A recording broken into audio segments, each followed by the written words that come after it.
戦争は変わった。一つの時代が終わり、俺たちの戦争は終わった。War has changed. It's no longer about nations, ideologies, or ethnicity. It's an endless series of proxy battles fought by mercenaries and machines. War and its consumption of life has become a well-oiled machine. War has changed. Verified soldiers carry algorithmic arms, manipulate social influence, AI enhance and regulate their timelines. Memetic control, information control, emotion control, battlefield control. Everything is monitored and kept under control. War has changed. The age of deterrence has become the age of control, all in the name of averting catastrophe from weapons of mass destruction. And he who controls the battlefield controls history. War has changed.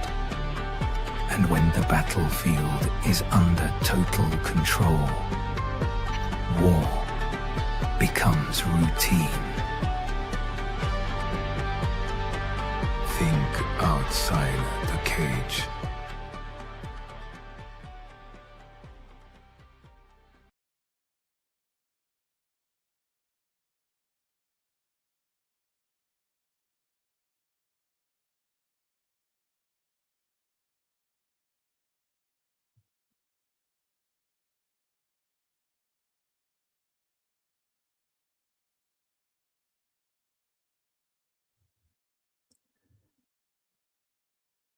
You're listening to Canary Crime News Talk. I don't know if that music played.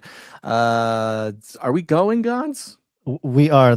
For some reason, the audio file is gone. The audio file that's file supposed to play that intro music did not work, and it's gone. I'm looking in the file here.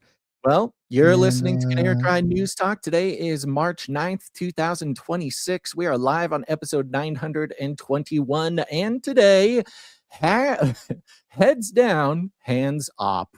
Signing on from Off the Grid, Razzle Dazzle. I'm your best buddy, Basil, and you are not crazy. Oh, thank goodness. My name is Gons, at Face Like the Sun, director of the Age of Deceit films and author of Archetypalism, your favorite Asian provocateur for Christ. Live to tape from the metaverse to bring you the best news, which is the gospel message of Jesus Christ, while reporting the egregious, but the well-rounded, biblically grounded take on world events. I don't know what's happening. Something, my entire music jingle board just everything's gone. What happened? The Iranians. It's the cyber attack. Oh, they hacked us. Yeah, that's what it was. They hacked you. Let's see if this works. It is a Monday. Gary, what day is it? Monday. Good thing I have a backup of some of this stuff. Yeah, that's right, Iranian hackers. I'm ready for you. Nice try. Yeah, nice try. Okay, well, here we are. It's Monday. It's the 9th. The war is ongoing, but maybe over, but not really. And we're here. We made it. We made it through the weekend, Basil. The world was about to blow up over the weekend, according to people on the internet. A rocky start and a rocky weekend. The PsyOps are in full effect. And, you might think, well, yes, of course, the PsyOps are always in full effect. But it's even more fun around these, I don't know if it's the time of year. I don't know if it's the season. We just had, what was it? Daylight savings time. So maybe that, is a very special, ritual of the year that sends things totally sideways. But we have just an amazing display. And, I love it. This is our passion, is watching the PsyOps fly by, being able to call plays before they happen. If we were different kinds of fellas, we would monetize this in one way or another, whether it's, with advertising or maybe just laying it all on the line on Polymarket, because goodness gracious. Very exciting weekend, at least for the minds of the public. But before we jump all the way in, I think it's good to kind of set the stage, Gons. It's good to set the stage. because we know that there's a spiritual war also going on around us, and we know that groups all over the world, exact their will upon the minds of men in all sorts of different ways, rituals, spellcraft, ceremony. And this whole Iranian thing started off with a very fascinating display by the Iranian government, you'll remember, which was the burning of the Baal statues, burning of the Baal. Yes, I got we'll remember. corrected the other day. I was talking to some people about it, and they said Baal. It's I Baal. I know. was like, okay, all right, Baal, I know. Baal. It's funny because, like, I mean, of course, our people have talked about Baal or Baal forever, but now that Baal is like a mainstream character now, because the Epstein files and Iran is like suddenly everybody's an expert on ancient Sumerian gods, and just love to, and they're getting it from their favorite podcaster, their favorite TikToker, their whatever. So now everybody is just like not only an expert on ancient Sumerian gods, but also the pronunciation of ancient Sumerian language. Yeah, everyone's an ancient Near East expert, linguistic expert all of a sudden. It's awesome. I love it. Is it Baal? Is it Baal? Is it Baal? What is it? It's all the same. I mean, there's some sort of metaphor here because of course we know Baal as a character, like many of the ancient gods, went by many names. Yeah.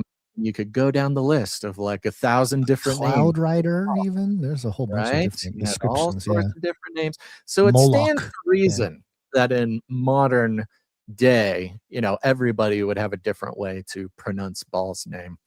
Baal just sounds weird. I don't know. Baal. We've always said Baal. I've always said Baal. Yeah, I've always said Baal. I don't know. It's sort of the tomato thing, but it doesn't matter. But it's very exciting. We remember the government-sponsored Baal burnings a few weeks ago before the war really kicked off, and you got to pay attention to these sort of rituals, especially when the mainstream likes to report on them. I want to give a thanks to producer Mike, who sent this to us before I even saw it fly by on the timeline. So thank you, Mike. The Mexico Daily Post is reporting. Whoops, what is it reporting? You tell me. Protest outside the U.S. Embassy in Mexico City. Activists demand an end to the conflict in the Middle East. Burn it all. Yay. Burn it all. They got their own Baal burning ritual going on. They burned it before the war. Now they're burning it to end the war. It's very effective. Yeah, very effective. And the image here looks very dramatic. Another Baal-looking, bull-looking statue type thing burning. I'll show you a little bit more of it in a second here. But it says in the article, at least 60 activists and members of the Iranian community set fire to an effigy of the Semitic god Baal near the U.S. Embassy in Mexico City on Saturday. This act, accompanied by prayers. Interesting phrasing there, because on the previous Baal burnings, the mainstream, while they did, do little sections on, a paragraph or two on who Baal is, I don't remember Baal being described as a Semitic god Baal. Now, this is coming from Mexico Daily Post. There might be some, I don't know, translation or cultural things there. Not that Semitic is the wrong word, but it is a word that at least the American mainstream doesn't like to use. Now, the Iranians themselves, of course, drawing close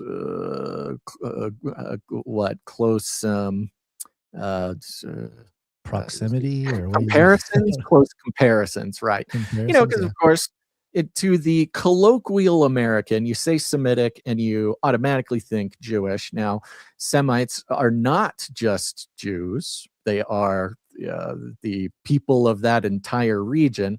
But so in the context of strictly a what's the word? Protest, I guess, or a ritual outside of an American embassy specifically. This particular Baal statue, I did not see if it had, a Star of David or a picture of Netanyahu or Trump on it. It burned pretty good. We'll see why it burned much better than the previous ones. But sorry, you can continue with the article. Okay, the article continues. This act, accompanied by prayers aimed to demand an end to the war in the Middle East. Among cardboard cutouts of U.S. President Donald Trump and Israeli Prime Minister Benjamin Netanyahu, the protesters gathered starting at 11 a.m. in the Miguel Hidalgo Hidalgo Borough, I just skipped the line, of Mexico City to, quote, repudiate the illegal war waged by Israel and the United States. Yeah, the illegal war against the Islamic Republic, according to their signs. Since the protest was called, the organizers, mostly Iranian, had warned of the burning of the Semitic god Baal, as has occurred in protests in Tehran, the capital of Iran, as a political symbol against Israel. And there you go. I mean, we can keep going here. There's not. They just kind of recap the whole situation here. Now, again, the image, the picture is very dramatic. You have the Baal bull looking thing burning, but I did find some video footage of this, Basil. And there's a little bit because the Baal from the Iranians, the government sponsored Iranian burning of Baal was the effigy was very large. It was very dramatic, very detailed. It had that sort of Burning Man effect where you got the big smoke blowing. It's the whole thing. This one is a little bit less dramatic. Let's take a look at the video for those of you watching. We'll describe it for the audio listeners. Right, here they are. They're out. They're spraying it with lighter fluid. There goes a piece of it down. A lot smaller. A lot smaller, Basil. A lot smaller, not even in comparison to the Iranian government Baal, but a lot smaller than the perspective you get even in the headline image of this article. Once you get, some people in the image, this thing's probably about 6 feet tall. And, look, whenever someone is making or constructing something around the world, it's been this way for thousands and thousands of years, you are limited by the resources that are available in the area in which you are building. That's why some houses are made of adobo or stucco, some are made of wood. In this case, it looks like perhaps there was a piñata shop that had some extra time on their hands. And of course, piñata artists are a big part of Mexican culture. And I think that's exactly what happened here. It almost looks like a repurposed piñata. Maybe they took a piñata from the piñata store. They got it kind of upgraded, got some bigger horns on it. But it looks like they wrapped it with some gold and silver tinfoil to give it a little more of a opulent effect or something, because the fire is burning right through that gold layer. And it looks like they just propped it on top of a cardboard box. The squirt bottle that she is squirting the fluid, lighter fluid, yeah. It looks like the squirt bottle you see, like if you go to a taco truck or if you go to like any food truck, really, and they have that kind of clear ketchup bottle that they use to spray the grease on the on the cooking surface there. And so it looks like kitchen grade, I guess, grease launcher she has there. Listen, it's not the materials, it's the message. Okay, it's the message. It's going out there. These people are angry. The message to end the war. And it looks like they actually did have the obelisk as well standing next. Yeah, so they, the ritual is complete. It had the Baal, it had the obelisk. It does look like, at least in this video, that somebody pretty quickly runs in with a fire extinguisher. Yes, that's how the clip ends. The guy walks in with a fire extinguisher, knocks the whole thing over. The blast from the fire extinguisher knocked the whole apparatus. It burns quickly, okay? Piñatas burn much quicker than whatever they used in Iran. So I hope they took the candy out. Now, we of course have. They took the candy out. Was there candy? There should have been candy in there. It would have been better if there was. Yeah, just to make the point. The Epstein, the Epstein stuff with the. Oh yeah. That's also be a nice message, against sort of unhealthy food, the sugar causing so many problems, the synthetic coloring in candy. Look at that. We read way too far. Multi-purpose ritual. Mhm. And we have fun with this sort of thing, but we are actually seriously very aware of the spiritual emphasis that this war has always had. Not even just, I mean, for us, of course, who see everything in the lens of the broader spiritual context, the spiritual war.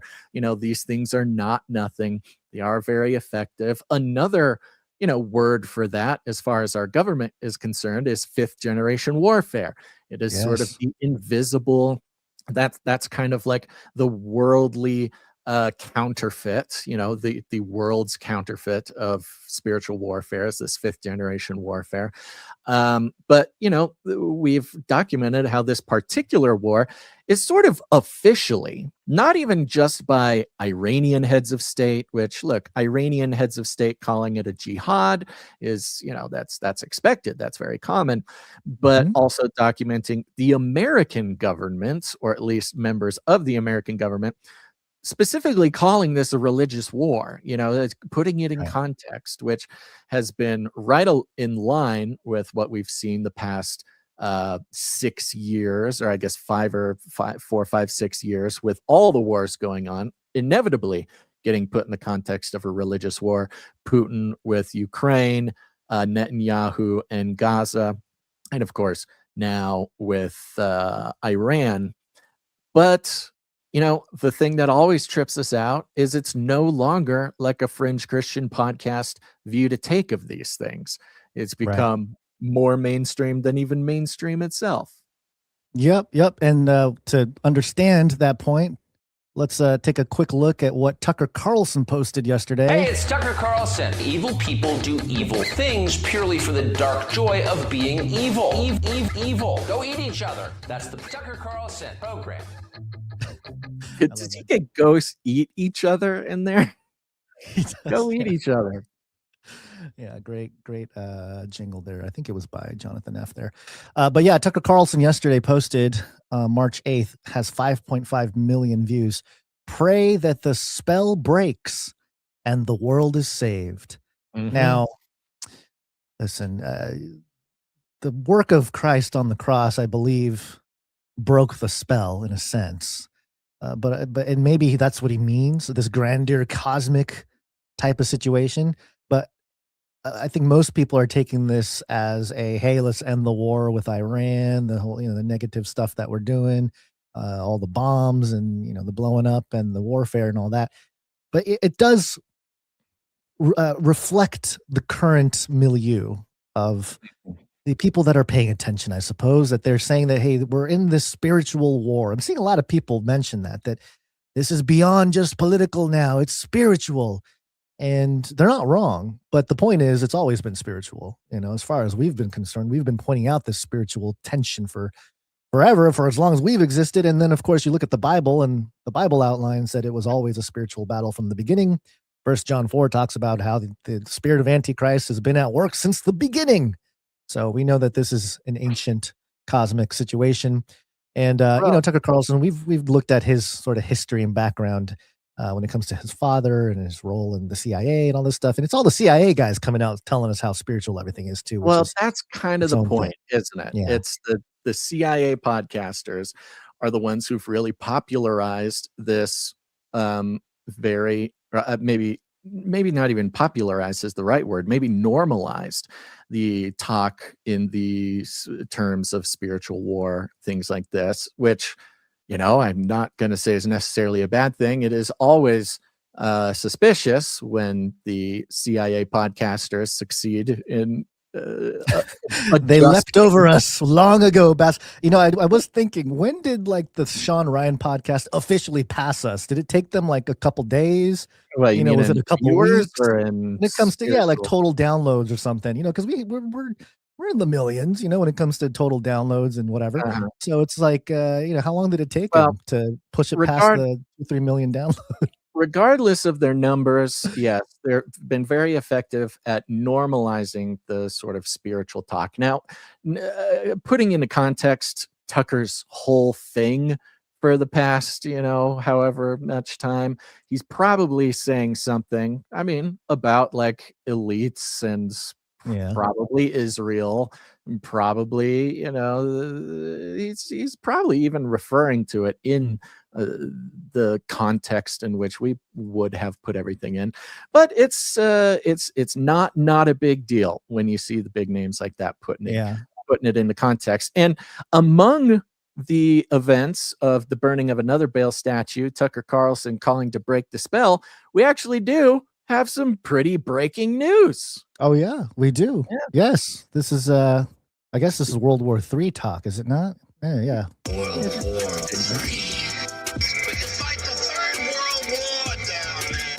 And of course, it has to do with Trump's new age here. We will launch a new age. CNBC, this is breaking. We included this just because this hit the timeline right before we went live here. Trump says Iran, quote, war is very complete. Talks to Putin, reports. We have a video report here that we're going to play for you guys. Let's see what they say here. Hold on one second. We're getting some breaking news out of D.C. Our Eamon Javers has the very latest for us. Eamon, over to you.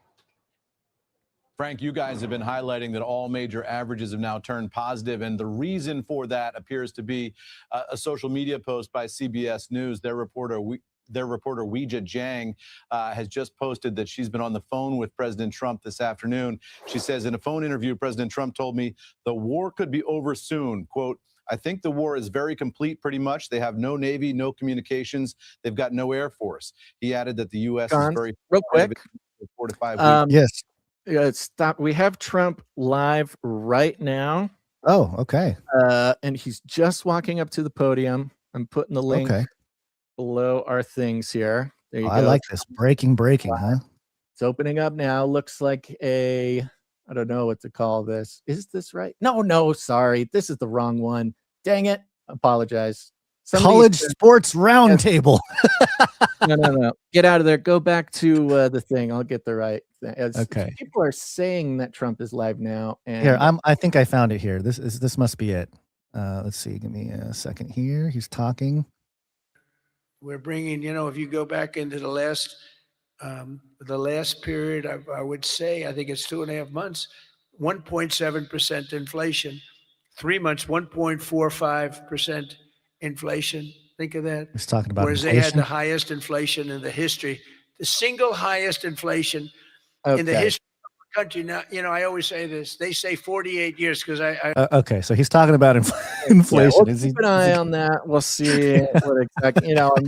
We don't want to miss. This is the problem doing this show when we do is almost always is something huge happening. I mean, not always when we do the show, something is huge happening, but whenever something huge happens, we're also doing the show. So we got to try to catch it live. If he starts saying like, we've done it, the war is over, we now own Iran and or whatever. Now we're going to war with China. That's what we want to catch. We'll keep an eye on that. Or Mexico. Mexico, you're next. You better comply. Right. Let's go back to this Trump to CBS. This broke right before. This was let's just get to it. Interview. President Trump told me the war could be over soon. Quote, I think the war is very complete, pretty much. They have no Navy, no communications. They've got no Air Force. He added that the U.S. is very far ahead of its initial 4 to 5 week estimated time frame. That post from Weijia Jiang of CBS News based on her conversation with President Trump a short time ago. And that comment that the war could be over soon, the war is very complete, pretty much, says the President of the United States to CBS. I think that is a clear rhetorical shift for Trump in the most recent days of this war. What he has said over the weekend was he's prepared to do whatever it takes. This will go on as long as it takes to complete the mission. Now, a very different signal here from the president. That's possibly being read by market participants as something bullish for the market, given all the concerns about the Strait of Hormuz, oil prices, and the like. It's going to leave a lot of open questions, Frank. How will the president extricate himself from the war if that's the direction he intends to go? And what will the Iranians do? Will they, in fact, allow traffic to continue in the Strait of Hormuz, or will they continue to keep it under siege in order to put pressure on the U.S. administration? And then what's the impact? Very complete. That will now be headed by he just a new goes Ayatollah. Goes on and on. It's very complete, Gons. Just this morning, Pretty much. Pretty Trump much. Very saying complete. it's very complete, pretty much. It's interesting because some other things are kind of happening at the same time. Yeah, I'm seeing reports that he's making threats to Iran again to not do anything with the Straits of Hormuz there. So there's don't do it. Keep it going, right? Now, Yeah.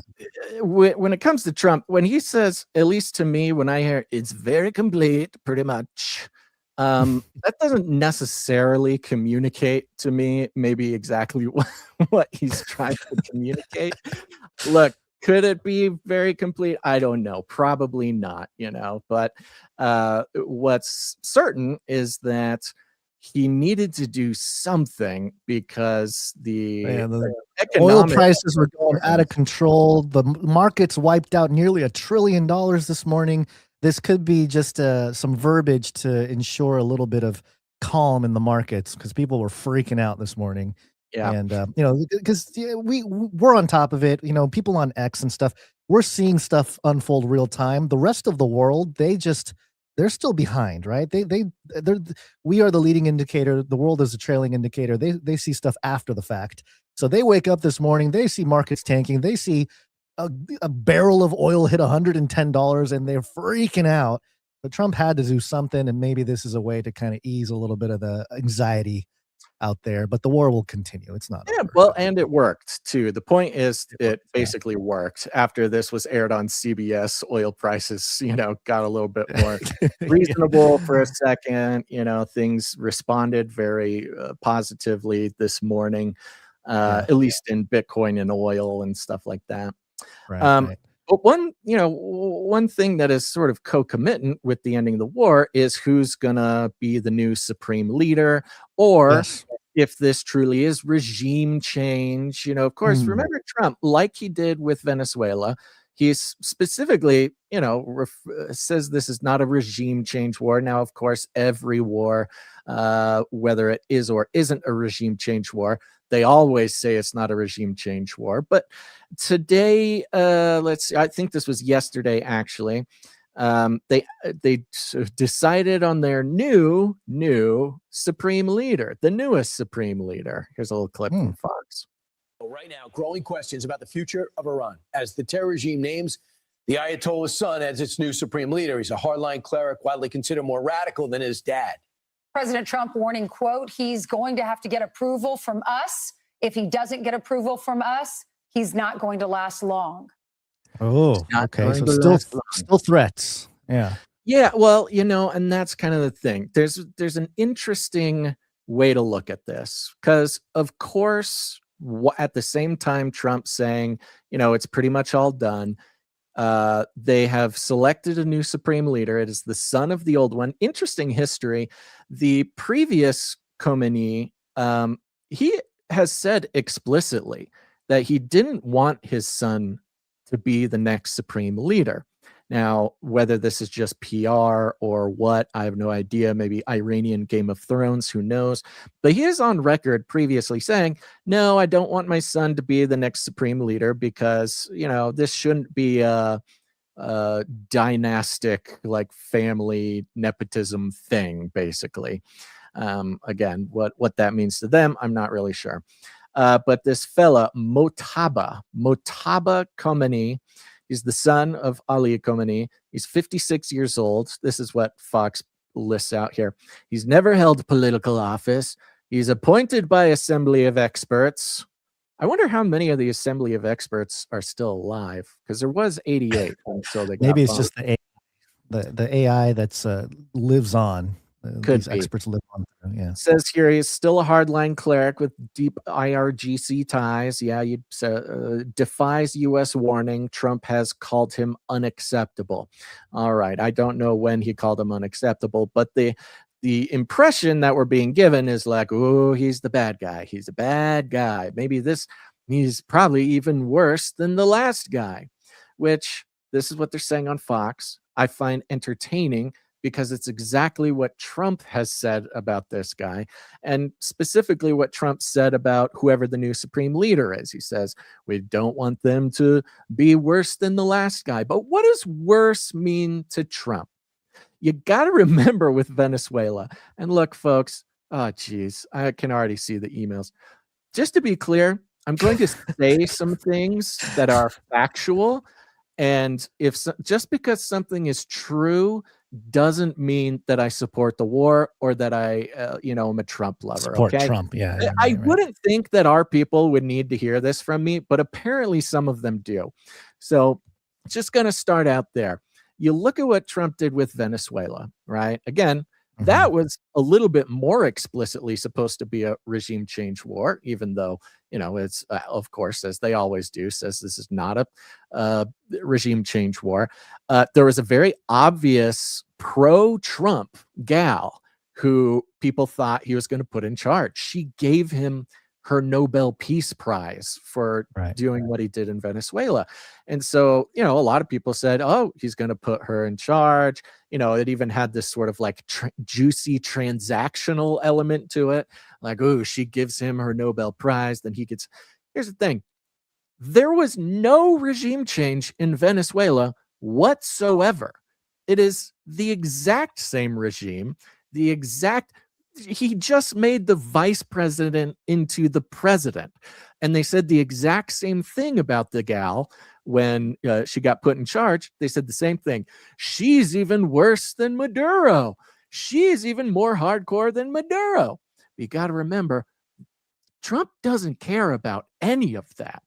And I don't mean that in like isn't he a cool guy or whatever. I'm just saying, the whole narrative of who's good and who's bad, you got to remember with all of the most effective elites, they don't have a concept of good and bad in the same way that we do.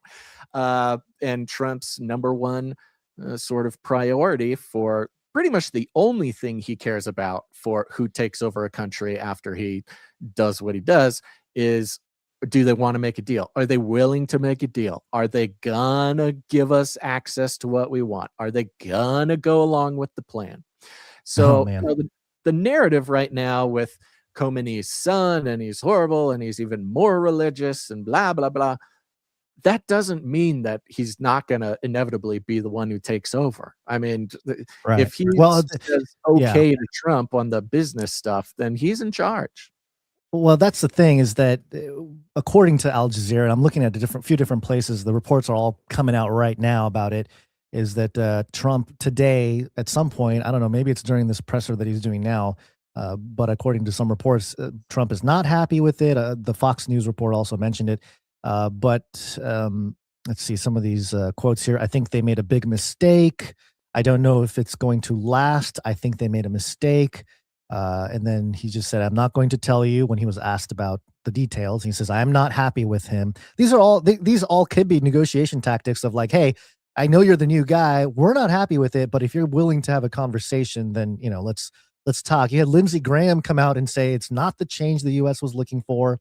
Graham is quoted on X saying, I believe it's just a matter of time before he meets the same fate as that of his father, one of the most evil men on the planet. So they're continuing on with this narrative.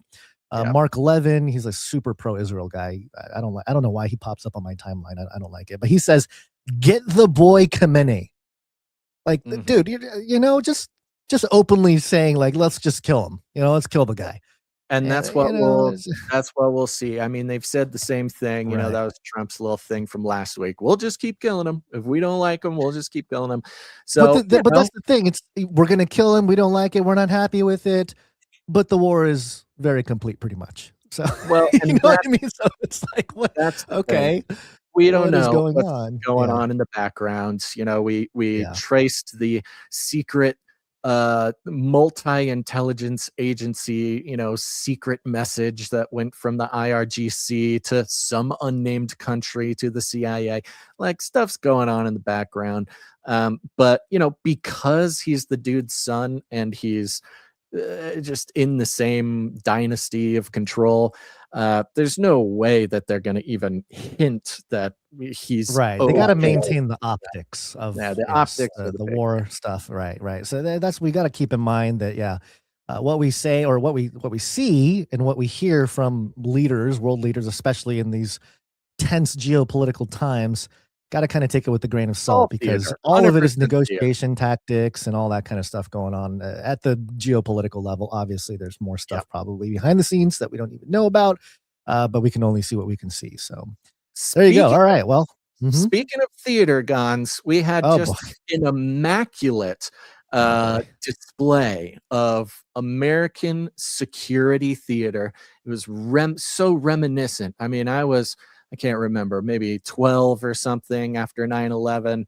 And, you just saw the world change around you. And this weekend was really an excellent display of similar theatrical operations going on, which we're going to get into in a second, right after we thank our executive producers real quick. I don't know if you know this or not, but we're on the value for value model, Gons, which means, of course, no advertisements, no platform partnerships, no corporations whatsoever. No Komeni money. No Komeni money, no pallets of cash. No nothing. UAE cash. Yeah, nothing. We're exclusively supported by people who get value from the show and understand that the show can only survive with y'all, the producers, the listeners, the viewers, put value back in. And that value can take any form. We like to say it's your time, your talent, or your treasure. But the executive producers, they come in, they support the show for $100 or more for any individual episode. And so it's a big day. We want to thank them right here at the top before we really dive in and get lost in the sauce. So I want to start out by thanking executive producer Vince M. Vince M. Okay. Vince M. Thank you very much. You know what? Some of my jingle board is not working, but others are. Okay. So I will just keep it moving. And if a jingle comes, then that's great. I'll keep it moving. He comes in with a nice round number. And just as a reminder for everybody, if you come in on a nice round number on a 10 or a 5, that's you telling us you prefer we do not share the amount. If you don't mind us sharing the amount, make it some funky number. People put 33 cents on there, 77 cents, 1, 2, 3, 4, something like that. So thank you, executive producer Vince M. He has a note here that says, I love you guys and pray the Lord continues to prosper you both. Well, amen. Thank you very much. That. Amen. We also had executive producer Radu M. Radu. Thank you, Radu. And Radu, it's always tough with fee structures coming in from around the world. I don't know where these come in, but Radu, I came in for 196. Did you get stuck in a time loop? What was that? That was a crazy sound that you made. It's one of those ones I can't tell if he meant a round number because, it's just tough. But thank you very much, executive producer Radu M. Thank you, Radu M. We also had executive producer Baroness ARIRL coming in, making the show happen. Baroness, thank you. Another nice round number and say, no note. Thanks. Thank you, Baroness ARIRL. Appreciate you. Of course, we've got executive producer Sir Jamie, who came in, supported the show with his weekly tithe. Thank you. Thank you, Sir Jamie. And of course, last but not least, we've got executive producer Sir Alex Protocol V2, Baron of the Berean Protocol. Baron.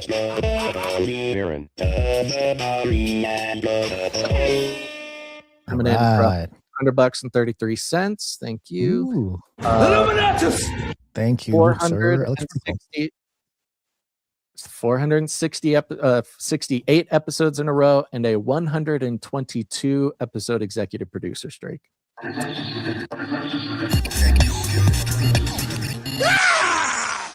Okay, we're going to jump back into the news here in a second. Remember, there is the rating and review supply drop giveaway. If you haven't done it yet, go to Apple Podcasts or Spotify, or I know Audible allows ratings and reviews. Go somewhere where you can leave a rating and a review. Leave the rating and a review, screenshot the rating and a review, and then email that screenshot to canarycrysupplydrop@gmail.com. That's canarycrysupplydrop@gmail.com.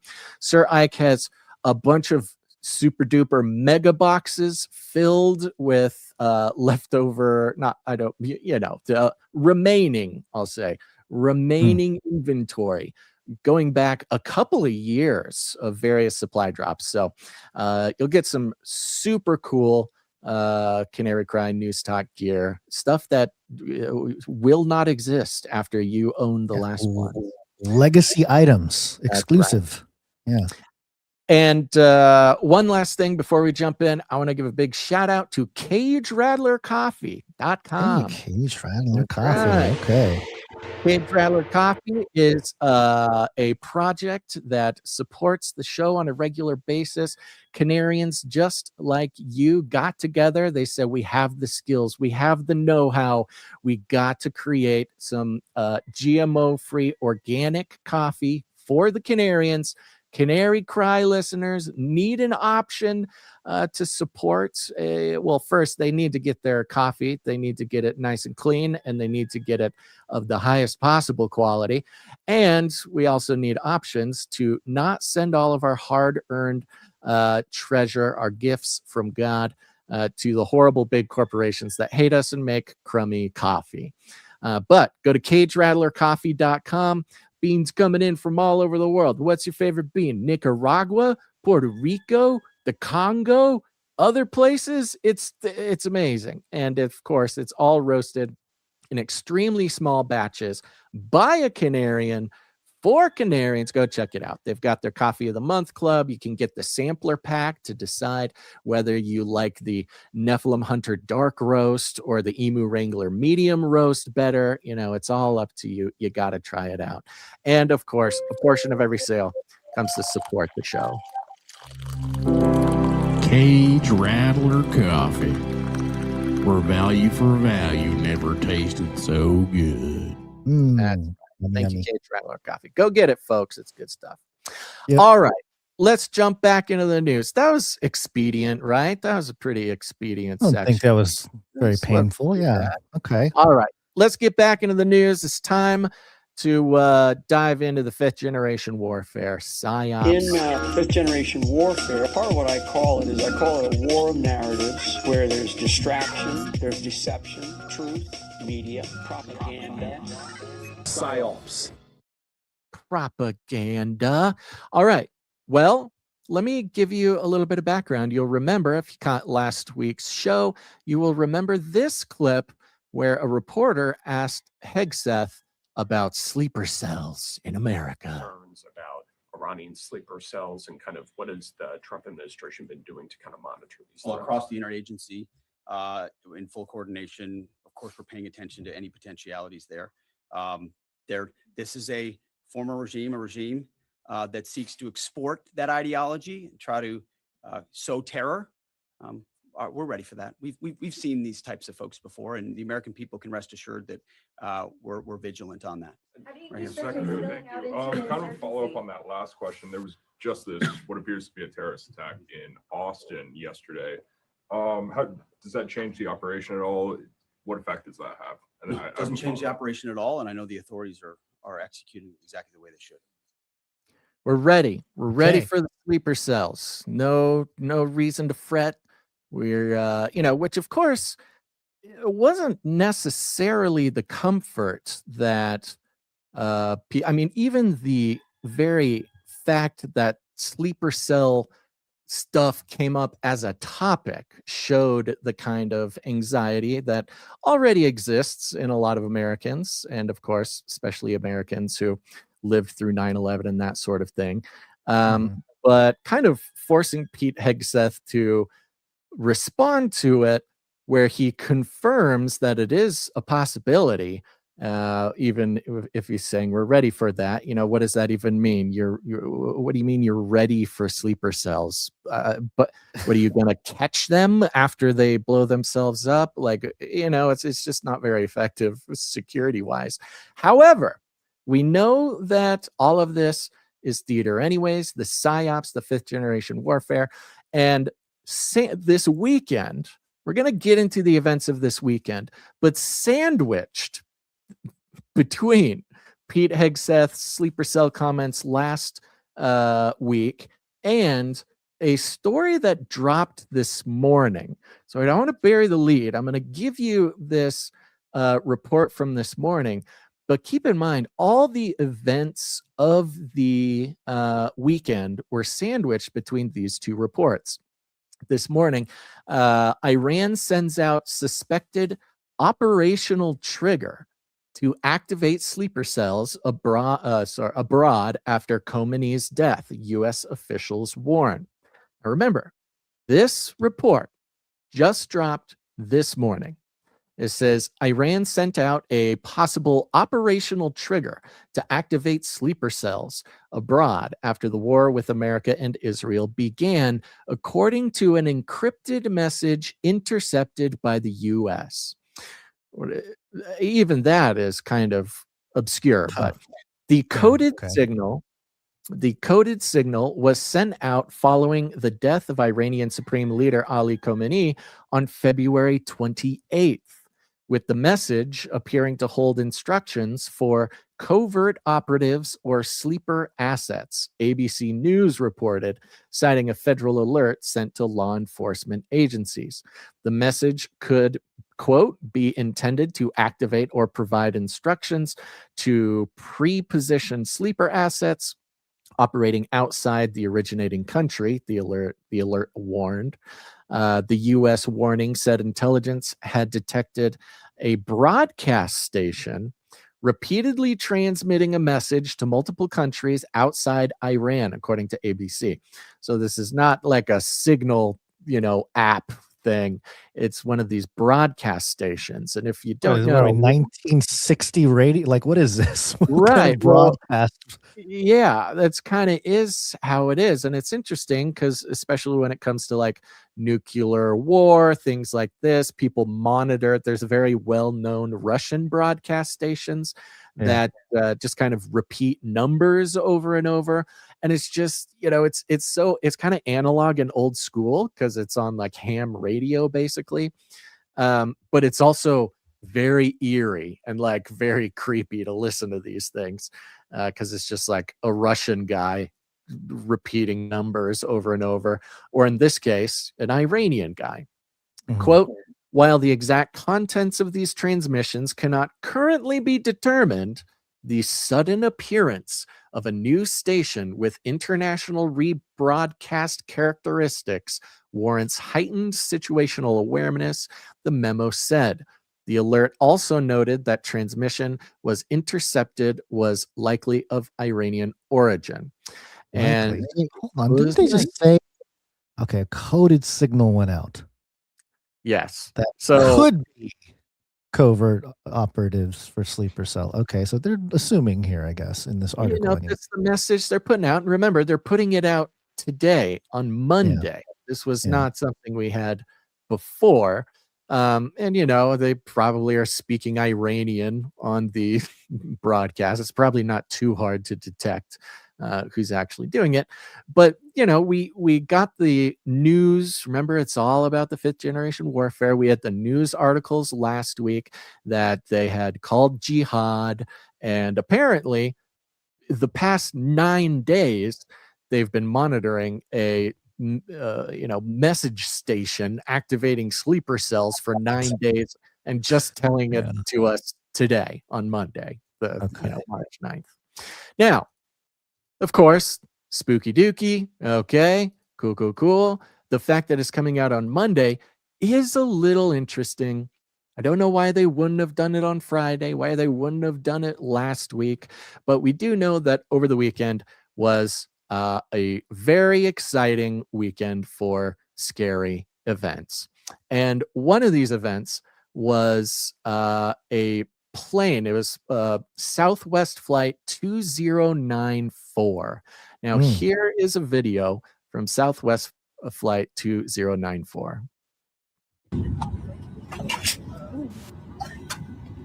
At this time, we need everybody to have their heads down and hands up.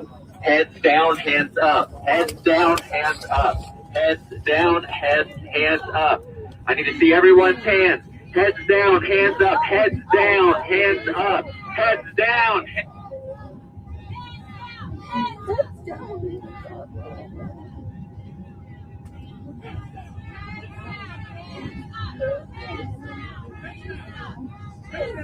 Okay, man. Okay.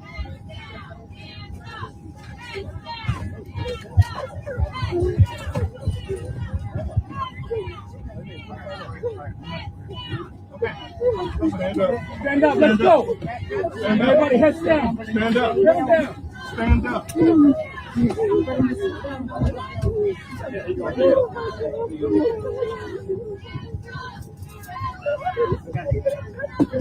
Heads down, heads down.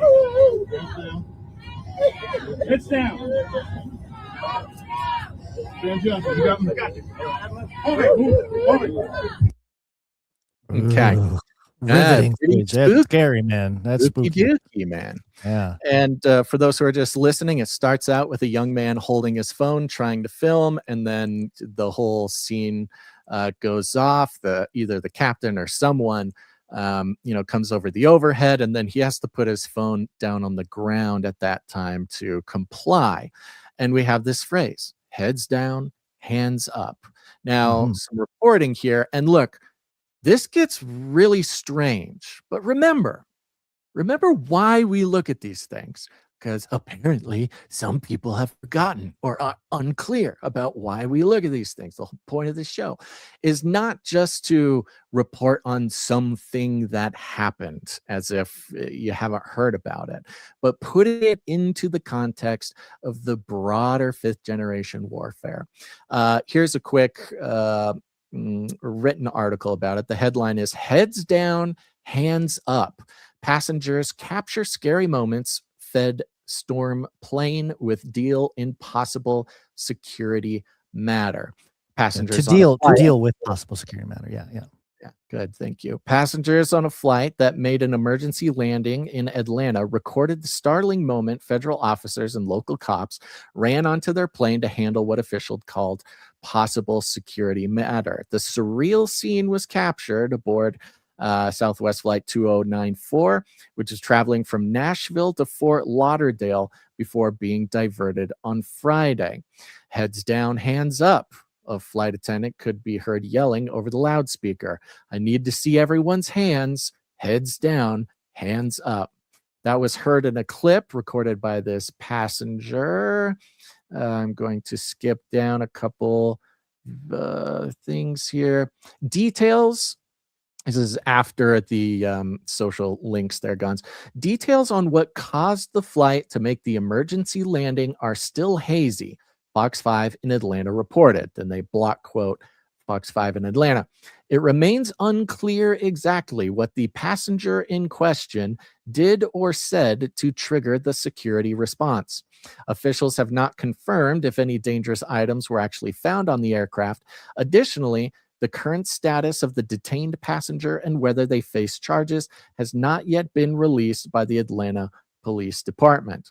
And there was a Southwest spokesperson here, says Southwest Airlines Flight 2094 landed safely at Hartsfield-Jackson Atlanta Airport, International Airport, Friday evening after diverting to respond to a possible security matter, a Southwest spokesperson told the channel. The frightening emergency landing comes a week after, and then they talk about the Austin stabbing.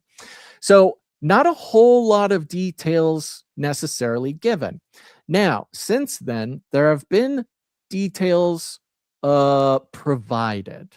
But before we give what the headline, the mainstream media has been reporting, there was this gal who gave an eyewitness testimony. She recorded it on TikTok. We're going to jump to, it's a 7-minute thing, jump to 4 minutes, Guns. At 4 minutes, she kind of tells the story of I don't know, she is under the impression of what happened or what caused this. But pretty sure this is right. The person next to the guy who was arrested, the guy who was arrested brought a huge bag onto the plane, which I don't know, I guess is a little weird. And people were asking like, "Hey, what's in your bag?" He wasn't like wanting to say it, and it wouldn't fit under the seat in front of him because it was a carry-on. And he was really mad when the flight attendants took his bag, and he was just like getting agitated at everyone. And the person next to him saw him texting someone like 911, 911, which like don't do that on a plane. And he was just, I don't know exactly what the text said, but I do know that it did say something about 911. But the guy next to him took a picture of his text and showed it to the flight attendant, and that's when all the running around was happening. That's when that guy kept getting up and showing, like, I saw them running around with phones in the air. Southwest didn't really tell us any of this. We kind of had to, like, ask everyone, and a lot of people had things to say about him and saying he was mad, and it was a real threat. Like, he was texting someone, and the whole thing about the precautions, like about searching our bags and all that, I think was in case there was like someone else with him on the plane. And it was really scary when they arrested him. He was like no reaction, like, which you can kind of end it there. So the way she describes it, and to be clear, she says she doesn't really know. And, she says, they went through the whole thing. And once they were taken off the plane, after the guy was taken off the plane, then the passengers were sort of talking amongst themselves to try to figure out what's going on. Right. She claims that the person sitting next to him saw him sending weird texts. There's a claim that somebody took pictures of his text messages that were so threatening. And remember, this is just what the passengers of the airplane are telling each other, right? So we have this source here. I have not seen this girl's ticket. I have not seen, she is not, I don't know, whatever. So, but this gal claims to have been on the thing and tells a 7-minute story about what happened and the impression that everybody was under about this guy. Now, something a little bit more official is we have the air traffic control towers radio description of what's going on. It's about 50 seconds. It's over radio, so there's a little bit of some silent periods, a couple seconds, but just about 50 seconds here. And this was the official air traffic controller conversation between the plane and the tower. Load. What's the plan? Yes, I did. Just to be clear, is it suspicious item or suspicious passenger? Say again? Just to be clear, is it suspicious item or suspicious passenger? Suspicious passenger. Copy, I'm 0. Hey, this is the captain speaking to you. We've got one passenger that was just being very suspicious, acting, had a timer going off every 10 minutes, foreign languages, worried about his bags. So everybody got kind of comfortable, and we got a 25-year flight attendant back there who was not comfortable with it. So. Okay, so it goes on, but that's kind of the information that we're looking for here as to what may have actually been going on. This is the captain talking to the tower. The captain says, we have a suspicious passenger. He has alarms going off. He's speaking a different language. He's aggravated, something about his bag. And what I thought was interesting for our purposes here, for analysis purposes, is he mentions we have a 25 year sort of veteran flight attendant. And I thought that was very interesting because the thing you got to remember about flying is once you are up in the plane, it's like international waters. Like, it's a totalitarian metal tube that you are in. You are under a very scrutinous eyes. It is all vibes, man. Everything about it is vibes. You got to remember too that even the method by which the stewardesses serve you things, the timing when they bring your drinks, the wording of the safety messages, the countenance of the flight attendants. This is all very highly regulated and sort of precisely programmed. It's social engineering. Basically, once you're in the plane, everything you experience is a practice in social engineering. And for the most part, they have it down pretty good. And when, these flight attendants they don't just bring us drinks, right? They're a lot of things. What they are also is, kind of the first security system for these planes. And somebody who's been doing it 25 years, you can kind of hear it when the captain speaks. Like, you really trust the captain, the people working on the plane. They really trust sort of each other's vibes on this thing. Right. So, from what we can gather, both from a passenger who, admittedly got what she knows from other passengers, but also the pilot who got what he knows from the 25-year veteran flight attendant. There was a collection of things that this guy was doing, whether he's just being aggravated, whether he's being weird about his bag, whether he's setting timers or speaking in a different language. Look, that's a collection of things that they look out for, suspicious behavior in general, right? Yeah. Now I'm going to play another clip, a video from a different angle of heads down, hands up, and then we're going to check the community note on it. So let's hit that video. Just real briefly before we go into that, our interview, I'm trying to find the name of the lady we interviewed about 9/11. Yeah, and the she flight wrote a attendant. whole. Yeah, she was a multi-year flight attendant, and it was her credibility with that sort of informed Rebecca Roth. This was here it is. Just pull it up real quick here. It's Canary Cry Radio episode 90, 9/11 Methodical Illusion with Rebecca Roth. And yes, her sort of credibility was based on the fact that she was a multi-year flight attendant. And of course, she was very suspicious about what happened with 9/11 based on her experience as a flight attendant. So just as a sort of reference point with the history of this type of thing. Yeah, good And the callback. consistency therein. So, okay, so this is back to the threat here, this video footage from within a different angle of the situation here.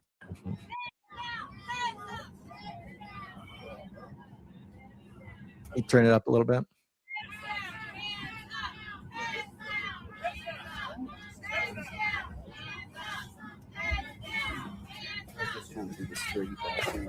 Yeah, the SWAT team coming in.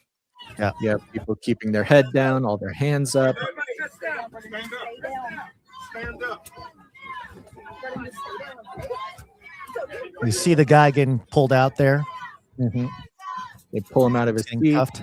Okay, so that's the footage right there. That ends So right there there you at go. those- And this repeating, this heads down, hands up, heads down, hands up. We saw in the first video, they use this phrase. I don't know if it was the captain or if it was another flight attendant or if it was a SWAT team member, the male voice that came over and said, here's what's going to happen. Your heads are down, your hands are up, heads down, hands up. I imagine many of those female voices that joined in were the flight attendants who, I guess, evidently have been trained to sort of repeat this alarming, almost hypnotic sort of phrase, heads down, hands up. And you see everybody in the plane dutifully complying, right? It's this very interesting thing. And not to bury the lead, I think that this phrase, heads down, hands up, is going to be a repeated and very important phrase coming into this next season that we're in here. We're very good at identifying these things, Gons, whether it's Build Back Better, whether it's Putin's puppet, whether it's See something, say something was a big one after say 9/11. Yeah. Right. I think World War II, it was loose lip sink ships. That was a big one from World War II. So yeah, these things really are effective in communicating the sort of scary moments like this, or perceived moments like this. If you're out in public, you hear that phrase, your mind is going to immediately go to, I am under threat. And of course, the heads, somebody in the chat here saying Psalm 40 saying worship. That is interesting. Well, head down, hands up. That is, that's an interesting thing. And it's interesting. It hits you a little bit more when you see the video for those who are just listening, but head down, hands up it's kind of this, it kind of does look like a worship service a little bit. Right. But the other side of it is it's surrender. It's surrender, yeah. It's almost like this visceral pose of surrender, of harmlessness, of that kind of thing. So when you think about these phrases that get installed into the culture, and it starts out with a video, it starts out with an event, but then the news anchors repeat it, but then the politicians start saying it. Elbows up was a good example in Canada this last year. But I have a feeling that this heads down, hands up is going to be a big part of the season that we're moving into. And especially over this weekend, it's become clear that the kind of war on terror lurks in every neighborhood. They're amping up the sort of terror meter, cranking it up to 11 or orange, I guess, the color meter. So it's very possible that if things continue in the direction that they are, I think especially millennials and Gen Xers, we're going to feel very familiar feelings to 9/11. Now, just to complete some analysis here, if you look at the context, the reader's context, the community note on this video, and here's what it says. It says, passengers had their hands up because SWAT boarded, not because of the threat. The diversion happened after other passengers reported the man for praying in a foreign language and having a prayer timer on his phone. FBI found no credible threat and no charges were filed. Now, this community note shows up every time this video is posted. It doesn't matter what the post says, doesn't matter what, the person posting the video said about the video. Every time this video appears, this community note appears. And it starts out with a strange bit because, even if the person posting it didn't say anything about why they had their hands up or whatever, it starts out with passenger had their hands up because SWAT boarded, not because of the threat. So it's giving this impression that they weren't scared of a terrorist. That's not why they had their hands up and their head down. But they did it because the SWAT team came on. The jackbooted thugs came onto the plane, and so everybody put their hands up and their head down. It's kind of a weird reversal of what the threat actually was, where in the moment, at least the authorities thought that there could have been a threat from an individual.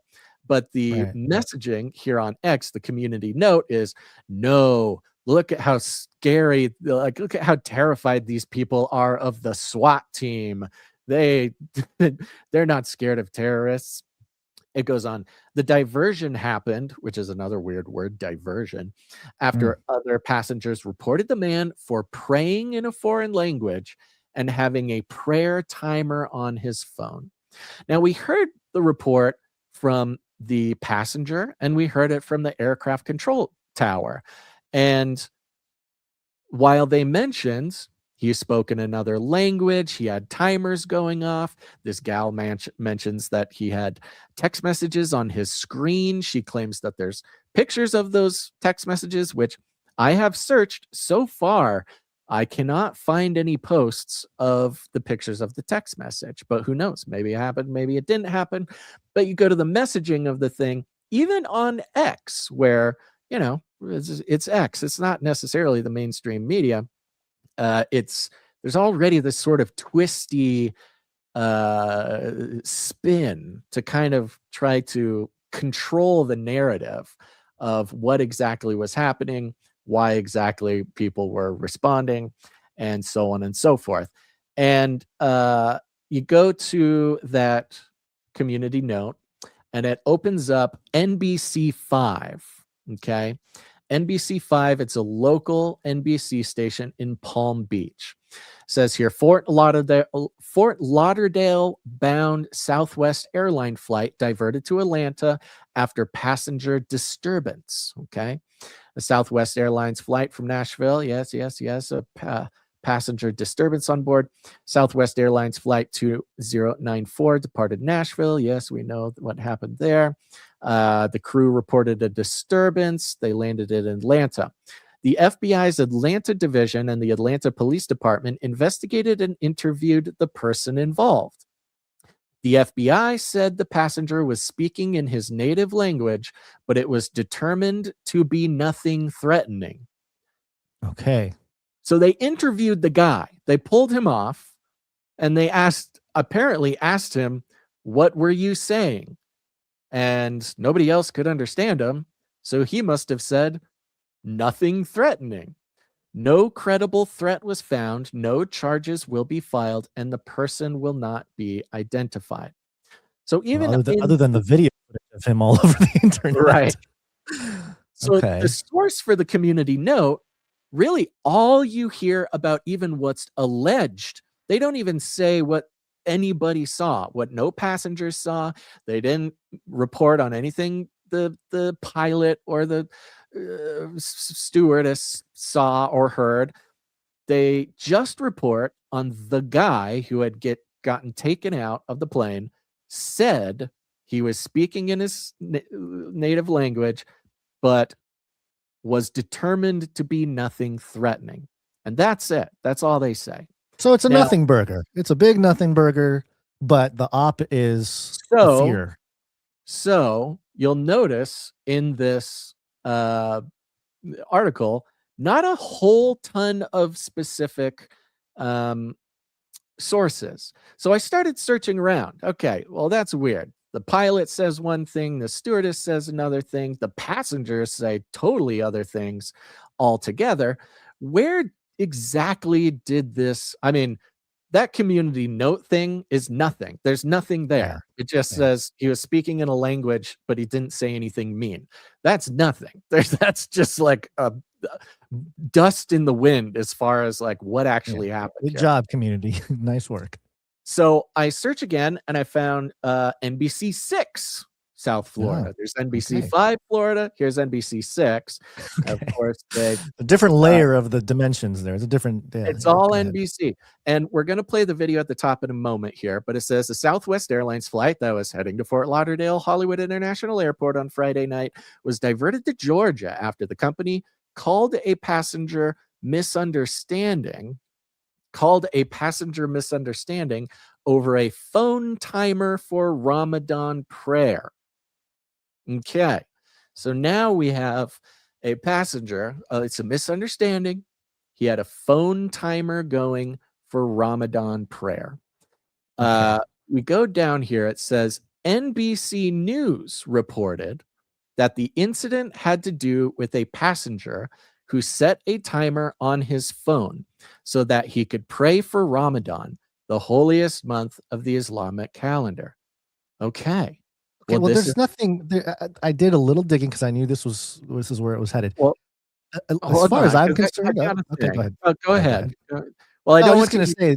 too far ahead, but what do you got? Oh no, there's nothing in Islam, as far as I'm concerned, that there's no doctrine or anything that says you have to pray every 10 minutes. So there is a Well, 5 that is a prayer good thing. question. Yeah. That is a good question. Now, that is good. That's a good note to make, because it's not that NBC doesn't have access to any more details. They're just choosing to say this narrative that he was just had a timer for prayer for Ramadan. And the article here says NBC News reported that the incident had to do with a passenger who had set a timer on his phone so that he could pray for Ramadan, the holiest month of the Islamic calendar. And I say, okay, all right. So what's the source here? They're saying NBC News. Well, this is NBC News. I'm reading on NBC News. So NBC News is implying from It's NBC reporting. News that They're just sourcing themselves, okay? Yeah, Which right. I'm not satisfied with. You can't just source yourself to say that something happened. Well, and I dug around for way too long. This is the earliest article about anything talking about a timer for Ramadan, which is weird because it's sourcing from itself, but there's nothing earlier. So is it literally sourcing from the literal article that's doing the sourcing? Well, at the top of this article here, they have a quick little video. It's 43 seconds. Took me way too long to figure out that they were just sourcing it from their own video here. But here's what he had to say. Now, a terrifying scare in the skies after a flight was diverted and a passenger detained. Take a look. You see all the passengers on board this flight holding their hands up in the air as officers removed a person from a Southwest flight Friday night. The plane was headed from Nashville to Fort Lauderdale, but stopped in Atlanta. Southwest later apologized in a statement, saying the situation was a misunderstanding of a customer's behavior. A source with knowledge tells NBC News the incident stemmed from a man who had set a timer on his phone to pray for Ramadan. An FBI Atlanta spokesperson says that there was no credible threat and no charges will be filed. You know, I was thinking about this. Perhaps the alarm was going off for one of the 5 times you're supposed to pray for Ramadan, and then it just was on the snooze. So every 10 minutes it was going off. I mean, maybe. I mean, that's the thing. NBC, that's about it. So that's it. NBC is sourcing their own thing. And you'll notice in the video that they sourced from, they said a person with knowledge. I mean, we've critiqued the changing journalistic standards. Yes. On what sourcing means, who can you source from, anonymous sources, sources familiar with the matter, sources, in the room, stuff like this. This report literally just says sources with knowledge say he was praying for Ramadan with any source could have knowledge. Anyone could have knowledge. Does that can be called the eyewitnesses do not have knowledge? They're not explaining the whole bag thing and the whatever. Maybe it's nothing. I don't know. But we're talking about the sort of the PsyOp aspect of it all. Now, the earliest mention of a timer, right? Okay, so NBC unsourced saying timer, timer, timer. He's praying for Ramadan, timer. The earliest mention of any timer I can find is KFOX 14, a local Fox station. And it says here, he's praying in a foreign language. Southwest passenger describes diverted flight. All right, one last one here. Sorry, don't mean to be so laborious here, but this is really important for how we're going to see the remaining stories over the weekend. I feel like this really sets the stage for the entire 5th generation warfare over the weekend. Passengers on Southwest Airlines flight from Nashville to Fort Lauderdale experienced tense moments Friday night after a man's behavior prompted the crew to divert the plane to Atlanta, where a tactical team then boarded and removed him. Then it's, let's see here. The flight, Southwest Airlines 2094, departed Nashville International Airport and was en route to Florida when passengers say a man began praying aloud while his cell phone alarm repeatedly sounded. The plane was diverted. Yes, okay. Oh, did they scrape this down? Atlanta International Airport, where law enforcement officers with guns drawn boarded the aircraft and escorted the man off. One passenger, a high school student from Williamson County, who asked that his name be kept private. So this is a different passenger, not the gal we saw in the video before, recorded the moments before the officers entered the cabin. Quote, "The man has a timer going off on his phone every 10 minutes, and he's praying in a foreign language," the passenger said. "He's sweating. He keeps asking the flight attendant where his bag is multiple times." A source within Southwest Airlines confirmed the man was praying aloud. So the source, again, we have sources from people who were there. This kid describes, again, he sounds like he is praying, sounds like he's praying in a foreign language, but he has a timer going off every 10 minutes. And if you add that with the rest of the man's behavior, sweating, getting agitated about his bag, blah, blah, blah, you can see how in the vibocracy, Current milieu as well, with the tensions going on geopolitically, it's a Yeah. perfect storm to really go after someone like this, or at least be suspicious and heighten the anxiety. Like you said, the vibes. He was a vibe killer. the government by vibes, which is being in an airplane. It is a country ruled by vibes when you are flying. In the vibocracy that is being on this plane, NBC wants to tell you, no, he was just praying. Can you believe these racists, took this man off the plane for praying during Ramadan, these xenophobes? But then you hear the actual sourced material. All the like he was praying for Ramadan, no big deal, unsourced or sourced to themselves. Person with knowledge, totally non-journalistic sourcing. Maybe their source is KFox, but they don't want to give credit to KFox. So there's, they had somebody within. They also left out a lot. If they were sourced, that's what I'm saying. It's the NBC. Some guy at the NBC office, looked up the Fox report and thought, well, we can't really source Fox. And we don't have direct contact with this Williamson County High School kid, so we'll just get credit our own guy. So we'll just credit our own thing. Within about an hour, after passengers and crew members became uneasy over the man's behavior, the pilot decided to divert the flight to Atlanta.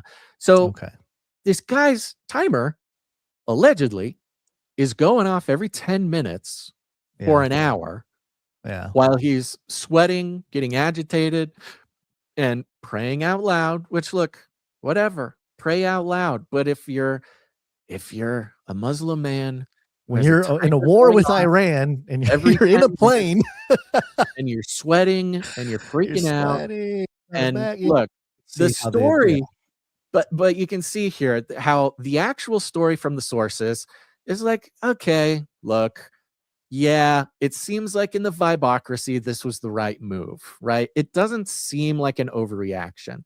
It's only when you get to NBC and community notes that it's like, he was just praying for Ramadan, you xenophobe racists. Can you believe where our country is at?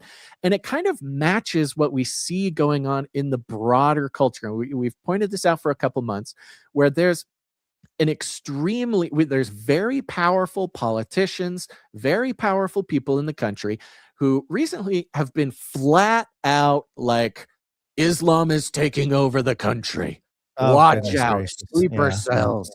Is like, and it's so much and it's so big and it's like so blatant that you're kind of like, okay, guys, all right, okay, I get it. We're getting ready to go to war with Iran, and you need public support for war with I get it. But then, the two different dimensions happening at the same time.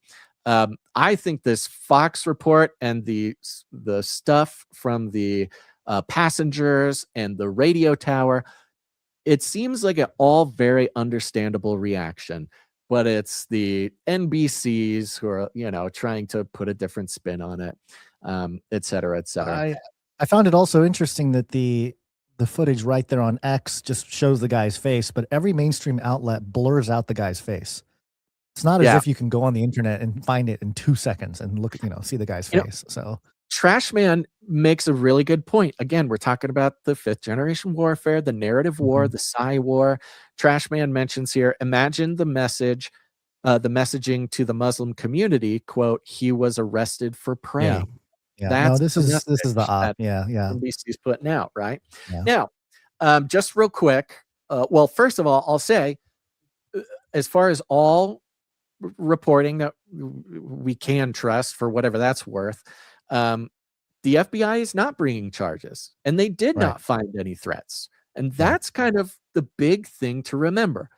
The guy was totally like everything in all the evidence is like totally understandable that they did this, that they landed, the big hullabaloo. Okay, though, good. There was no threat. And I'll even say good. The guy wasn't trying to be threatening. And Right. good. It all worked out good. Like Kind of good. settled itself, right? But now we have the optics and the trauma and the foundation for something bigger, or at least And we ongoing when have it comes to the tension in this country. and we have the hypnotic chant in our heads. Heads down, hands up. Heads down. Which hands even the guy on the mic had trouble. He accidentally said hands down. I know. And I think don't feel it's so one of bad those things where you have to train yourself to say clearly heads down, hands up, because it's a tongue twister, so it's got its own operative linguistically, the linguistic programming going on. Oh, totally. It's totally neo-linguistic programming. And just quick little debunker bunker here. There are a lot of people spreading a clip of a different event saying that this is flight 2094. If you want to play this quick clip so we can identify it, that in the Psy War, in the nonsense, here's some disinformation that people are, if you see anybody posting this video in connection with 2094, that's somebody who does not care about the truth or care about you, or they want to get you all hyped up for supporting a war in Iran.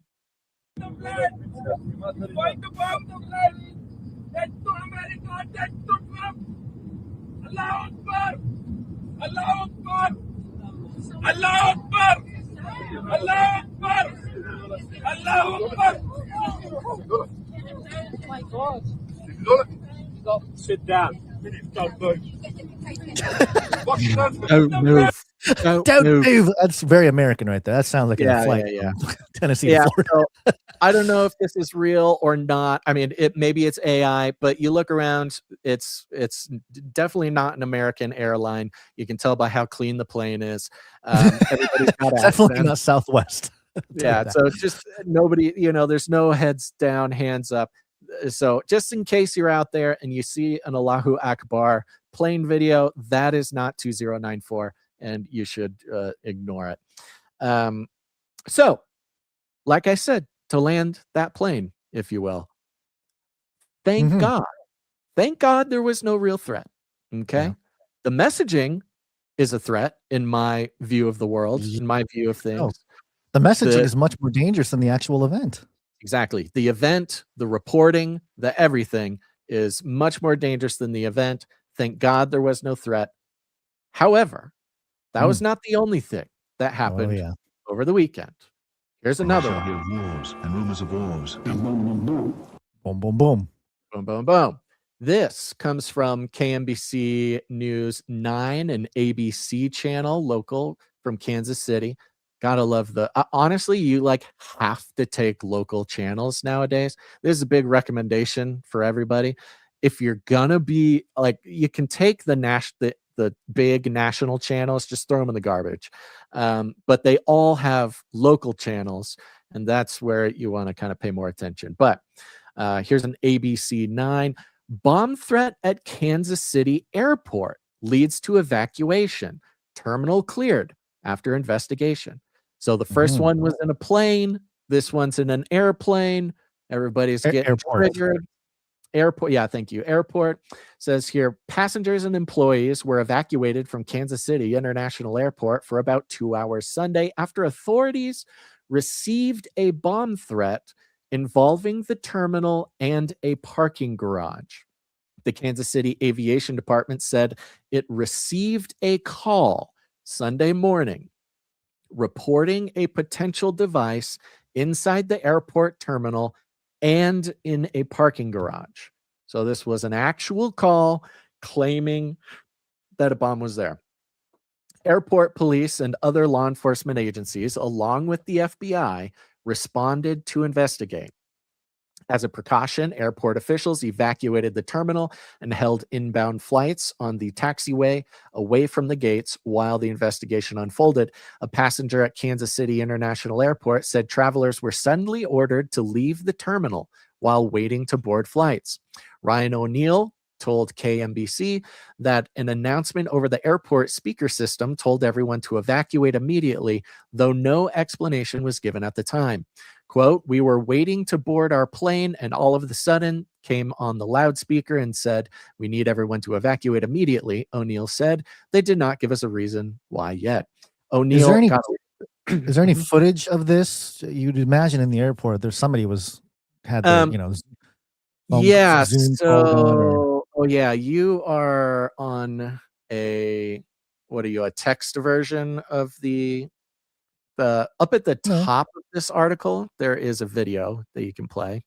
Okay, let's see here. And we start with that breaking news at 5. The Kansas City International Airport was evacuated due to potential threat. Thanks for joining us. I'm Jackson Kurtz. Travelers were sent out of the building onto the tarmac. KMBC9's Dennis Evans is live at KCI. And Dennis, part of the airport is still closed and travelers are still stuck. Yes, Jackson, it has been and still is quite the day of travel here at KCI. It all began this morning at about 11:15 a.m. That is when authorities were made aware of what was described as a potential threat, and the airport terminals were cleared. And we're going to show you some video from earlier today. This is from one of the passengers who was forced to go out to the tarmac. Flights were delayed well over an hour. Traffic was stopped coming in and out of the airport. All of the garage and parking structures were shut down. Now, a spokesperson for the FBI said the threat was investigated and has been cleared and deemed not to be credible. Still, for the passengers traveling on this Sunday, the experience was nerve-wracking. We were waiting to board our plane, and all of a sudden. Okay, I was hoping for like the actual announcement over the intercoms there. Yeah, they didn't show it. I didn't see any either. They have this guy who Does responds. have the guy. Yeah. Okay. If it's in their report, they probably blanked out his bad words, but you kind of get the ending there. Well, it says law enforcement officers, including K9 units, were seen entering the airport terminal as authorities searched the buildings and surrounding areas. The FBI assisted in the investigation, and parking garages were also searched. While sweeping the parking garage, K9 units flagged a vehicle on the top level as possibly suspicious. Kansas City police bomb and arson investigators were called to examine the vehicle, and the garage remained closed for several additional hours as a precaution. Authorities later determined the vehicle did not pose a threat. Again, huh? Again, Kash Patel says this, quote, "FBI and our law enforcement partners quickly responded to the scene and secured the area. The threat was received and determined not to be credible. Terminal has been swept, cleared, and normal operations resumed." So they called it a credible bomb threat, of course, until they search and find nothing, and then it's not credible, right? I think it's interesting. There even was, like, the dogs did tag a vehicle, but apparently that vehicle was fine. Maybe the guy just maybe the dog was hungry. He smelled something else. He left some hot dogs in his trunk or something. The dogs are going to find that. So again, honestly, the fact that people's flights were only delayed 2 hours, like, seems pretty efficient, pretty expedient to me personally. Tame. You'd think it would like cancel the whole day or something, but okay, couple hours, moving people around. And so, but somebody still made a threat. Somebody called in, said there was a bomb, and then probably Kash Patel. Who knows? We need good PR. We need some activity to show that we are still a good working force. The 6-week cycle. Got to keep it going. Yeah. And so compare good PR for the FBI. Compare this to the last story. Yeah. Things are, you can only say it's not credible. Like, oh, you didn't need to shut the airport down. You can only do that afterwards. Similar with the guy in the plane, right? Yeah. Maybe he was praying for Ramadan, but look, all things considered, you're not going to just keep flying with this guy doing weird stuff. Right. And so again, good. Nothing happened. No real threat. Hallelujah. But kind of interesting that this fake, I don't even want to call it fake. It was a real bomb threat. The threat was real. Somebody calls you, says there's the threat's there. Thankfully, nothing real. Okay, so that's twice now. Twice in a weekend. But then came New York City. And let's start with this. You know what? We're on a roll with the clips. Let's start with the CBS report. Is this the one? Yeah. Are you looking at this one? Okay. Investigating 2 men after an explosive device with bolts and screws was thrown into a crowd. It happened Pause in it New real York quick. Saturday. People are a little irritated, and it makes sense because as this woman is saying, 2 explosive devices were thrown into a crowd. She has, the image next to her of a guy in a MAGA hat and a American flag and, a Trump shirt. supporter. Oh, somebody threw explosives into a crowd. Wink, wink. This Trump supporter right next to me. Keep that in mind as we continue. Is investigating 2 men after an explosive device with bolts and screws was thrown into a crowd. It happened in New York City on Saturday during a protest that turned violent outside the mayor's official residence. CBS's Chanel Call is there with the very latest tonight. Chanel. And Eureka, New York City Mayor Zohran Mamdani, who is Muslim, was inside Gracie Mansion when a small anti-Islam protest took place here yesterday afternoon. A larger counter-protest then showed up, and police say 2 men who were part of that group brought those homemade devices. Pause. This. Okay. So she said there was a racist anti-Islam protest outside of the Muslim mayor's Gracie Mansion. Yep. Then some counter protesters showed up, and then someone from that group threw the things. Yeah. It's not very clear who she's saying threw the bombs. Yeah. Especially with the lead up and the imagery and the protesting and stuff. I mean, she's saying it right. Technically, it was the counter protesters, which were the pro-Islam. The pro-Islam group yeah. was the one that threw the bombs. But the way that she says it is not very clear. And if you're someone who just has this on in the background, or maybe the sound's off, and you're just seeing the words on the screen or something, closed captioning, you're not really going to know what's going on. But okay, continue. Yeah. Let's go here. This is the moment a homemade bomb was ignited outside the New York City mayor's residence Saturday afternoon. He threw a bomb? Did he throw a bomb, bro? NYPD Commissioner Jessica Tisch says the device did not explode. Now you can but pause that it there. could've- Okay. Yeah, the device did not explode. We'll get into more of that in a second here. All right. And not going to do a whole big read through for you, but surprise, surprise, every major outlet does a really good job of being pretty ambiguous about who threw the bomb. AP News here, men who brought explosives to NYC protest. Oh, yeah, I love it. They changed the headline here, but here's the headline as it stands now. Men who brought explosives to NYC protests cited as Islamic State as inspiration, complaint says. Oh, that's great. Inspiration, okay. 2 men who brought explosives to far-right protest outside New York City's mayoral mansion said they were inspired by the Islamic State extreme group, according to criminal complaint. So 2 men brought the explosives to a far-right protest. Again, it's justified. Justified work. Yeah, well, that's good. That's the other point. I mean, the way that it reads to me reads like, oh, some far-right protesters brought explosives. Yeah. Yeah, the other side of it, yes. Even if you do know who threw the bombs, it's justified because it's far-right protest. Amir Balat, 18, and Ibrahim Kayumi, 19, were being held without bail after a court appearance Monday. Oh, yeah, they updated this whole thing on charges that include attempting to provide material support to foreign terrorist organization and using a weapon of mass destruction. Their lawyers didn't argue for bail, but could do so later. Baal. It's Baal, okay? I'm just kidding. Continue.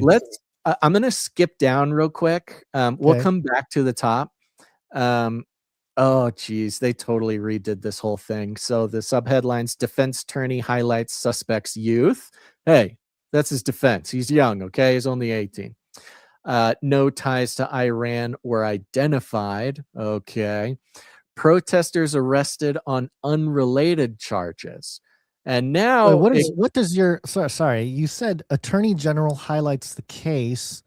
That's the subheadline I have. What did you No. say? So defense attorney highlights suspect's youth. That's what I'm saying. I think they've updated this. Is yours updated or is mine?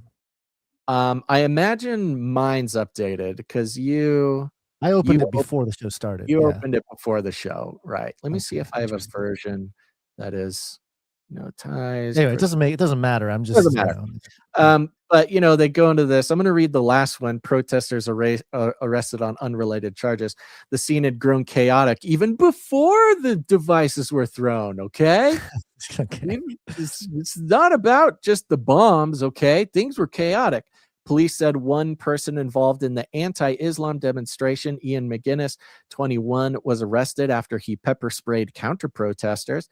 Why would somebody need to pepper spray a counter-protester? I don't know. McGinnis of Philadelphia was released without bond after pleading not guilty Sunday to assault and aggravated harassment in New York court. Records show his attorney, Stephen Metcalf, on Monday said McGinnis was defending himself from counter-protesters. 3 others were arrested but released without charge. Then they just say Lang, who's running for U.S. Senate in Florida, and who they're referring to is Jake Lang, but they don't. They're just saying Lang out of nowhere, who's running for U.S. Senate in Florida, was charged with assaulting an officer and other offenses during the Jan 6 insurrection at the U.S. Capitol. He was later freed from prison as part of President Donald Trump's sweeping act of clemency. While they do mention Jake Lang in the first 3 paragraphs. It's earlier up. Yeah. There is. Where do they mention him? It's in the 3rd paragraph. It says Homeland devices did not explode. Anti-demonstration led by Jake Lang, a far-right activist and critic of New York Mayor Zohan. There it is. A Democrat and the first Muslim to hold off. Oh yeah, that's Mamdani's a Democrat, not Jake Lang. Okay, continue. So let's take a look at this. So the media in general is, they're doing what they're doing, and they're doing it very well, which is, hey, look, we'll start by, some bombs were thrown, and it was Jake Lang. It was a far-right anti-Islamic protest, and some bombs were thrown, and that's bad, but he was at Jan 6, and But, okay. Here's a great view of and now remember, we're just talking messaging. We're talking 5th generation warfare here. Here's a great clip of one of the pro-Islamic protesters on a bullhorn, supporting Iran or something. Listen to the words. Go to the next clip. The clip. Not this clip? I don't know. You don't have a clip up on screen. Oh, sorry. Hold on 1 second. This one here? That's the one. Yeah. Okay. So this is a pro-Islamic This is a pro-Islamic protester with his bullhorn here, and we'll get to see the moment the bombs were thrown. Okay. Everyone here to stay in New York. You don't get to come from outside and then tell everyone else. Yo, this nigga threw a bomb, bro. Yo, he threw a bomb. Yo, did he throw a bomb, bro? That shit stinks. That shit stinks. Yo, did he just throw a Allah Akbar bomb, bro? Yo, that shit stinks. Yeah, there's a couple of expletives in there. But did he throw an Allah Akbar bomb, bro? Is that what just happened, bro?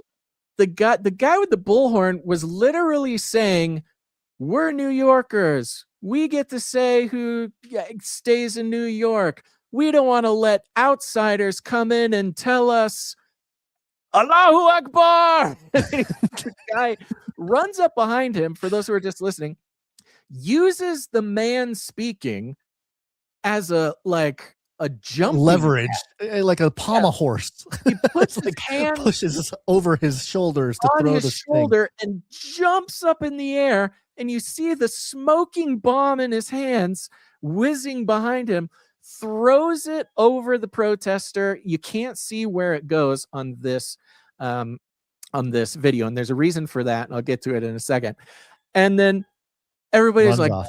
did he just throw a bomb? Did he just? And you hear the pro-Islamic protesters go, nice, that was sick.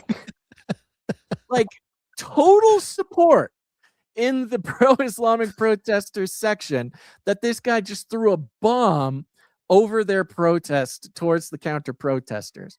Now, this was the video that all the news used. And I think it's specifically because you cannot see what he's throwing the bomb at. All right.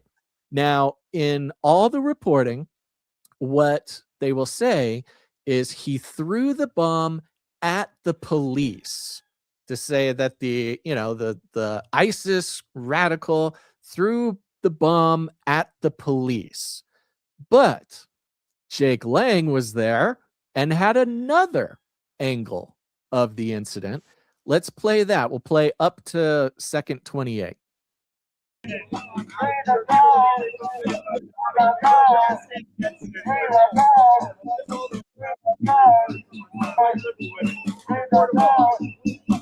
Support white liberal women. Support the white liberal women. They're killing you. Whoa. Whoa. Whoa. Okay, Right there. so That's safe.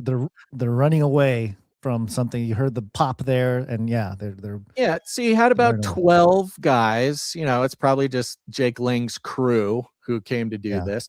Interesting note, there's all the barriers already up for a right. They're protest. divided. Yeah, interesting. And so everybody's divided in their own thing. I'm wondering if this was like a licensed protest, like an on the books march kind of thing.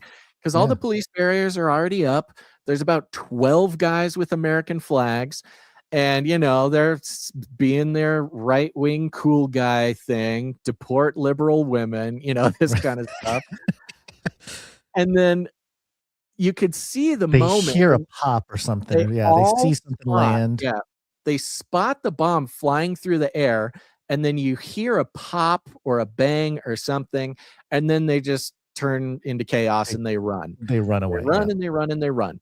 Now, we've been kind of identifying the religious war. I'm not saying the spiritual war, right? I'm talking the religious war, where the media, the online media, the politicians, Lindsey Graham, they're all trying to not just say there's a spiritual war going on, but that there's a religious war. And in this same video with Jake Lang, who came to do this, who is prepared to catch whatever happens, who is thriving both, emotionally and probably financially from pulling stunts like this. He's pulling a lot of stunts, and they're all very, intense. Yes. This is his response after he ran about a block away. He feels he is safe from the bomb. And this is the same footage, just later in the clip. And this is off of Jake Lang's official account on X as well. So this is he's posting this. Jesus is King. Thank you, Lord God. Thank you, Lord God. What just happened? Thank you, Lord God. They threw a nail bomb at us and it didn't explode because Jesus is still on the throne of my life. Thank you, Jesus. They just threw another one. They're going to get the goat. Someone's got to get the goat. Oh, the goat. Someone's got to They get have the a goat. goat. Take care of it. There's a goat. They have a goat with There's a them. It's the whole thing. Okay? Somebody get the goat.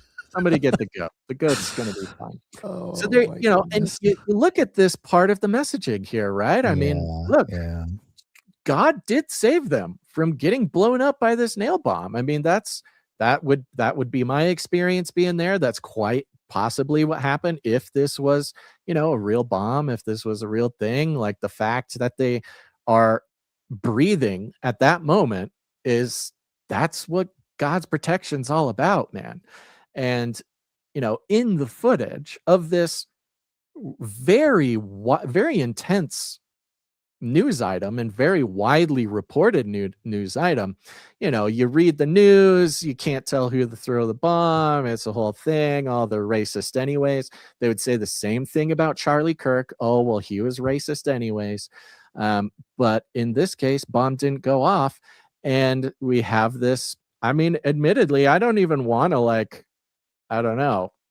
I think in the moment, I think many of us would feel the same way if we're standing there. Think this is a totally real reaction. Given the Charlie Kirk situation that everyone saw, I mean, you can tell Jake Lang's emotional here. He's not just acting or something. You know, he has a reaction here, an emotional reaction. So I'm not going to bang the guy for just having this reaction, but also, yes, it is conveniently feeding into this religious war that is being stoked, especially in this country right now. So it's been the theme here of today's show, which is that that they are stoking this on both sides. They're getting the Muslims to get to, much like post 9/11, but maybe in a more boots on the ground type of tactical way.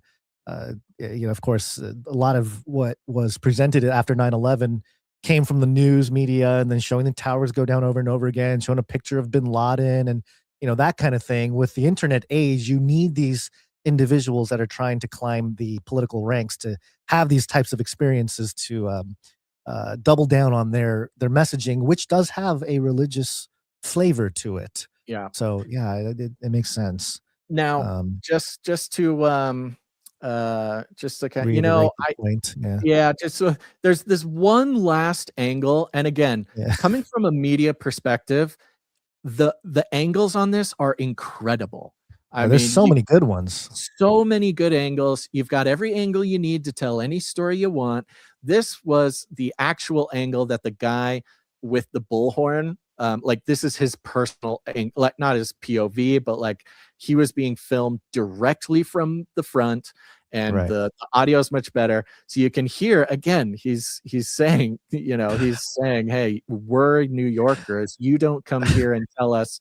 And then it happened. It's just a great angle. We can't let it go. And we want everyone here to stay in New York. You don't get to come from outside and then tell everyone else. And we want... You can't really hear the Allah Akbar on this one as well. No, you can't hear it as much. But you can, the irony of the whole thing. We want everyone here to stay in New York. You can't come from the outside and Allahu Akbar. Like, the irony is just so insane. It's just too much. Yeah. And the irony is even more insane because these two gentlemen who threw the bombs, they were later caught very easily by the NYPD. Really good job. Tackled them, got them. That is when we're going to listen to this Jessica Tisch line here in a second. But they're from Pennsylvania. They live with their parents in Pennsylvania, so not in New York City. So maybe this bullhorn man wouldn't. Now, just real quick, Mayor Zoran Mamdani's response on X here will not surprise anybody. Again, listen to exactly how this is being presented by Mayor Zoran Mamdani. Yesterday, white supremacist Jake Lang organized a protest outside Gracie Mansion rooted in bigotry and racism. Such hate has no place in New York City. It is an affront to our city's values and the unity that defines who we are. What followed was even more disturbing. Violence at a protest is never acceptable. The attempt to use an explosive device and hurt others is not only criminal, it is reprehensible and the antithesis of who we are. I want to thank the brave men and women of the NYPD who acted quickly to keep New Yorkers safe. Our officers ran towards danger without hesitation, demonstrating once again the courage and dedication it takes to protect the city every single day. My administration is closely monitoring the situation, and I remain close contact with our police commissioner. Again, look, whether on purpose or not, he has later come out and admitted that it was, pro-ISIS, or he doesn't call them Muslim. He never calls. Right. It's always the radical groups that the intelligence agencies have fabricated. Those are the people that are actually getting the credit. But in his first response, the white supremacist Jake Lang organized protests and bigotry and racism has no place here. And the attempt to use an explosive device and hurt others is not only criminal, it's reprehensible. No rhetorical distinction between the white supremacist, bigotry, Right. racism, Yeah. Jake Lang, and who threw the bomb. He doesn't even mention who threw the bomb. He doesn't even mention that anyone threw the bomb. It's just the attempt to use an explosive device. So not surprising, but really, just like too much, man. Like what? Yeah. Like how do you?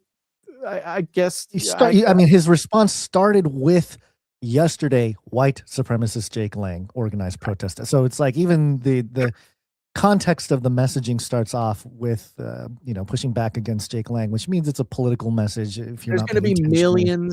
millions of Americans who will always remember. They will all from 5-10 years ago or from now. Actually, they all have very short memories, but they will forever think that Jake Lang threw explosives at Grace Right. Mansion to try to assassinate Zoran Mamdani. That is crazy. All right, I'm looking at the time here, so I'm just going to give you the just a few rest of the details here. It's a 2-minute video. Let's play the second Jessica Tisch.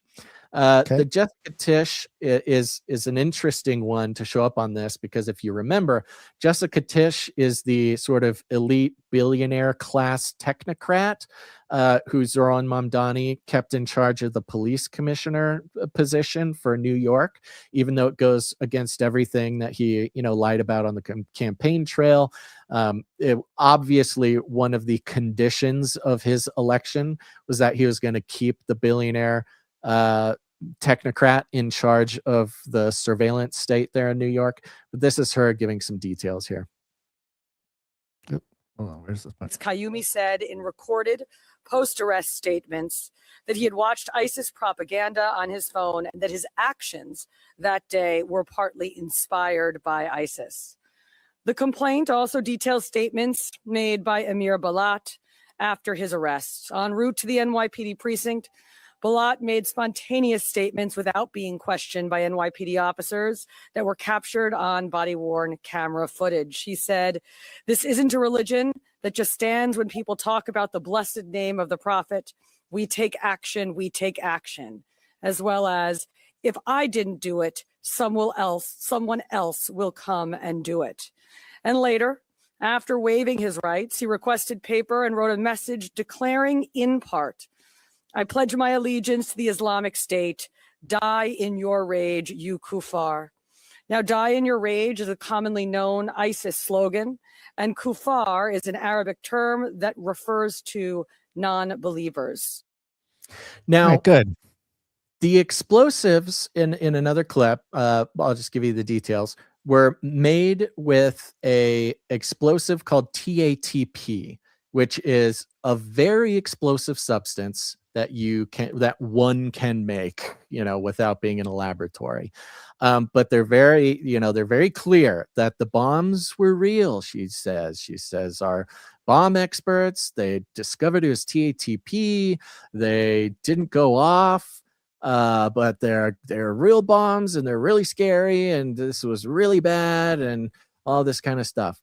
But the bombs didn't go off. By the way, both of them didn't go off. He threw one at Jake Lang, and then as he's escaping, he lights another one and throws it at police who are chasing him. That one also doesn't go off. So Jesus protected both Jake Lang and those police officers from these explosions. There's also another complicating factor, which is we know how our intelligence agencies work. And we know on record that they make a habit of radicalizing people, setting up either stings or operations to teach them how to make bombs. In the best case scenarios, they tell them how to make bombs incorrectly, so the bombs don't actually go off. And it's usually done in the name of some CIA, project like ISIS or something like that. So is it very possible that our own intelligence agencies, no matter which agency, radicalized these guys or found them radicalized and got them to make these bombs, told them how to make the bombs, but, guided them gave them the instructions in a way that wouldn't make the bombs effective. That's very possible. It's also possible that it's, a legit ISIS radicalization, which is not too different from the previous situation I explained. But we have this theme now over the weekend of really high stakes, intense threats, bomb threats, whether they're literally coming in over the phone, whether they're literal bombs being thrown, or whether it's a fella setting timer after timer after timer on an airplane. But yet all three of them caused no damage.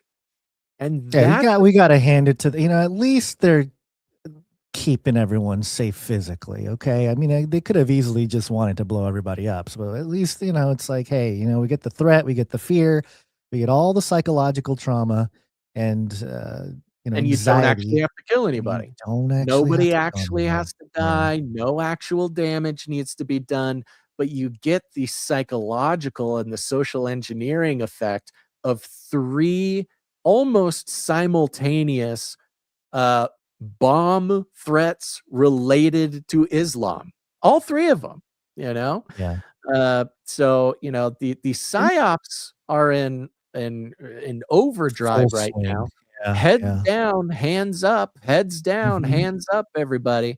It's, and of course, this came immediately after Hegseth said we're prepared for sleeper cells, and immediately before this morning when we got the headline that Iran sends out suspected operational trigger to activate sleeper cells abroad back on February 28th.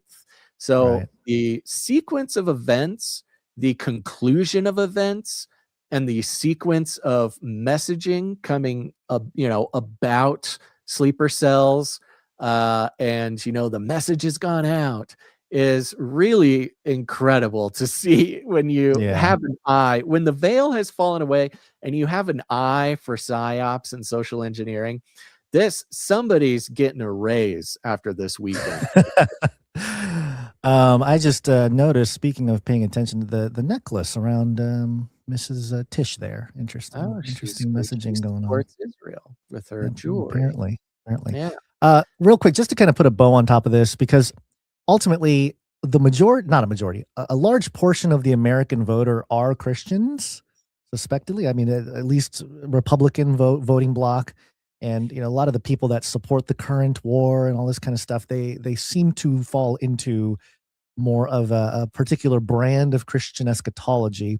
And I saw this hit my timeline yesterday. I just want to kind of wrap up this talk here. And this is what the post said. One of the largest targeted groups for mass PSYOP operations is evangelical Christians. Government and intelligence agencies know they stand in the way of total state control. If they can be deceived by a mass PSYOP, that in parentheses, that the controllers are really one of them, they will follow blindly into tyranny. Now, do you agree with this statement, Basil, in large? I suppose, yeah.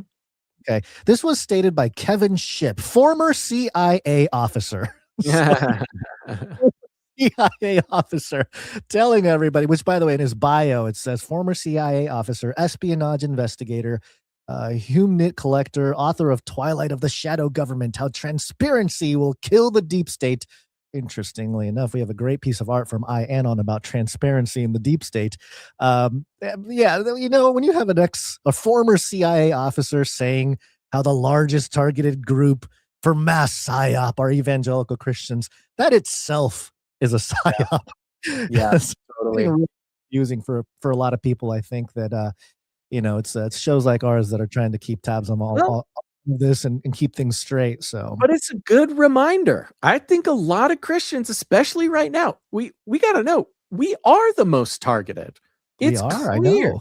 It is super clear. Absolutely clear that if you're a Christian in America, you're the utmost targeted when it comes to PSYOPs. And that's when you really have to rely on the Holy Spirit in you to guide you through these things, and to rely on God for how to react, how to feel, what to think, because you, dear Christian, are the most targeted person for these psyops. So we need to be more diligent than we've ever been in our entire lives. You are experiencing being targeted by psyops in a fashion, in a frequency, to a degree that you have never experienced before. And that's, we got to keep that in mind. It's just, I'm not going to lie. I've heard from some Christians recently that say a series of things that make me just go, how do you not see this? How do you not see? Even if whatever, maybe we won't know exactly what's real or what's not real or what's true or what's psyop, until we get to heaven. That's possible. But knowing that this is the case, we really need to be calling into question our own judgment, our own understanding. We need to really rely on the Holy Spirit for these things, because the situation is dire enough that they obviously were, Christians are such an important target for a really important reason. And like we used to say a lot and haven't said a whole lot recently, with each of these events, with each of these opinions, with each of these stories, you really got to take captive your own mind and really ask God, like, who's pulling my strings here? Whose plan am I serving? Who benefits from me being so certain about one thing or another? And really, ask yourself or ask God really to reveal that to you. It's the best thing you can do. Yep. And we appreciate people like Dr. Future, who showed us all the stuff about the psychological strategy board that was created in the 1950s. And I had a big long post about that yesterday, talking about the pattern, truly what they're doing right now with stoking Christians and even stoking Muslims in this country too, for some kind of holy war and divide and conquer methodology. A lot of it is the same tactics that they used back in the 50s, but just kind of supercharged and decentralized in a way that they didn't have back then.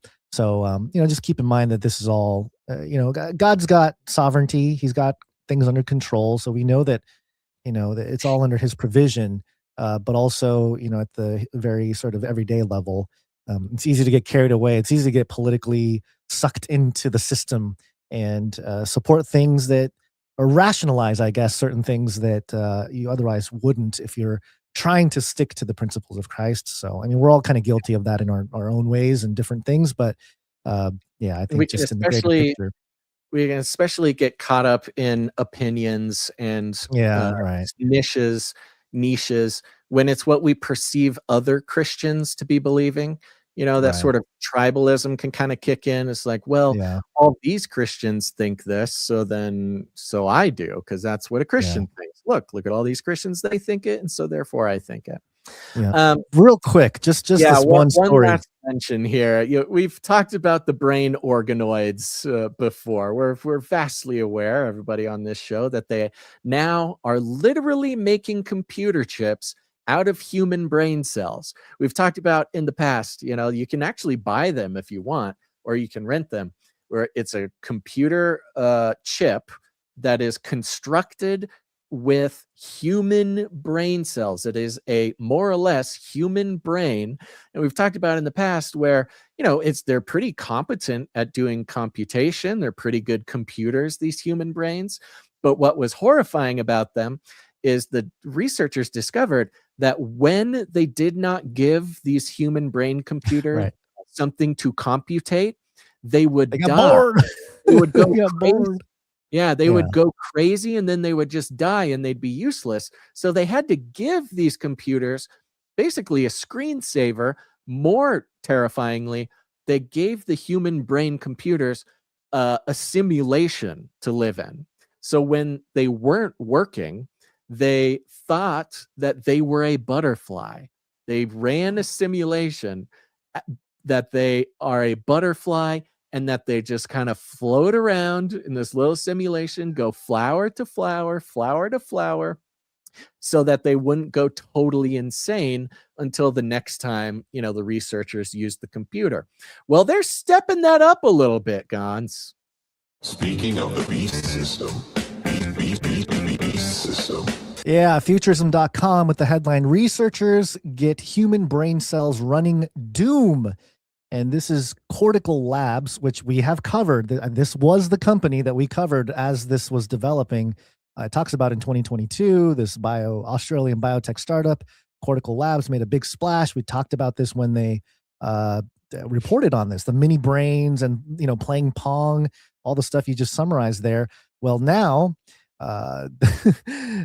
they say that they figured out a way to play Doom. The quote here is, Doom was much more complex. He added, it's 3D, it has enemies, it needs to explore, it's an environment, and it's hard. And it says here, to adapt to the 33-year-old video game, Basil. Imagine that. Why? What kind of, it wouldn't be an operative if it wasn't, trying to play a brain organ. It wasn't trying to play a 33-year-old video game here. Yeah. 33 is the number of completion of the great work. And the whole video game is about destroying demons and like killing demons. It's not even that, Doom is really funny. It was like the original game that Christian mothers wouldn't let their children play. Right. It's really old, so the graphics are really bad, but the whole thing is that you go down to hell and you use a shotgun to blow the brains out of demons and stuff like this. It's really intense. But now these computers, they don't need to. Now they're not just pretending to be a butterfly. Their simulation playing Pong isn't just a butterfly simulation. Now they're going around killing demons in their spare time. Yeah, it says, quote, right now the cells play a lot like a beginner who's never seen a computer, he says. And in all fairness, they haven't. But they show evidence that they can seek out enemies. They can shoot. They can spin. I mean, what else do you need to do to play destroy the game demons in the virtual world? You just gotta identify enemies, shoot, and spin. It's pretty much all of it. How much of a breakthrough the demo represents isn't as straightforward as you might think, since computer chips don't really compare to human brains. Quote, yes, it's alive, and yes, it's biological, but really what it is being used as is a material that can process information in very special ways that we can't recreate in silicon. So I don't think that's as reassuring as they think it is. No, it's not. Yes, it's alive. Yes, it's biological. But, it's the human brain. It's used to process information in a way that chips don't.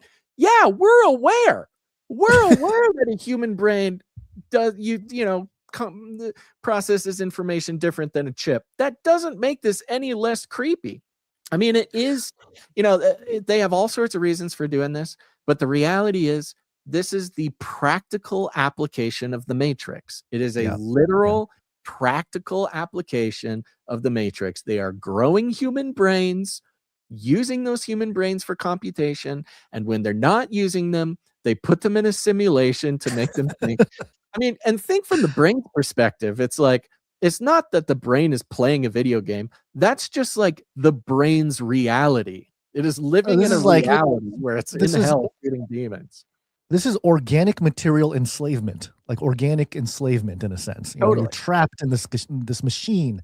It's really hilarious. A couple quotes here at the end. Gamers, meanwhile, were taken aback by the demo. Quote, I know this is a technical achievement far greater than anything I will achieve, but I gotta admit, something about this feels wrong to me. One Reddit user said, when Reddit users, when their moral compass goes off, like something feels wrong, That's you know it's a big Yeah. deal. Others made light of the matter. Quote, what's the big deal? My brain cells play Doom as well. Another mused. Yeah, So yeah, there you get it's- the whole gamut of range of a reaction there. But there you go. All That's right. we saw everybody freaking out about this, and this is like water under the bridge for us. And by the way, just real quick, Canary Cry 003, Technocalypse and Obamacare eugenics. We talked about brain cells and brain matter on chips in this episode, because the film Technocalypse, which you can't find anymore, I tried to look for it. It's really hard to. If anyone can find the film, please do. It's a tough one to dig up. But this one showed a lot of different things that we were compelled to watch. It was the like an very early beginning. 2000s documentary. It's the one where it showed cats how the cats see cat faces on all human faces and stuff like that. Yeah, all the cats interesting think things. humans are cats. They're walking cats. Yeah. Anyway, there you go. If anybody finds that, you should send it to Guns because we can't find please send it to me. All right. Well, again, we can't do this show without our producers coming in with their time, their talent, their treasure. We have some producers who came in under the executive producer amount. I want to thank them very much. Remember, if you want to produce the show cannot and does not exist without the regular producing of our producers. And so if it's been a while since you produced, if you've been getting value, we know things are crazy out there. We understand it. We are with you. But our ability to keep something going without the interference of corporate money, without the mind control advertising industry, without permission from any corporation, really is a miracle. And we pray that the Lord blesses all of our producers who help us make it happen. You can go to canarycry.support to learn all about it and produce the show there.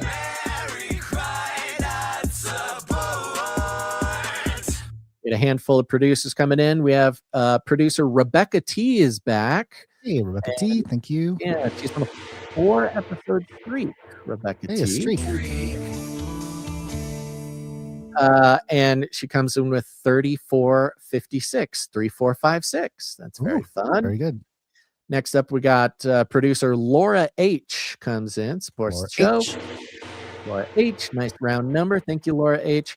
And Sir Darren, Night of the Hungry Panda, comes in for a pocket full of 7s plus fees. Thank you, Sir Darren. Thank you, Sir Darren. He came in on Thursday after Canary Cry Clubhouse, which was a very special. It was a really good Canary Cry Clubhouse. You know, especially if you're someone out there who likes to send us emails and say that we don't give the gospel on CCNT often enough for your liking.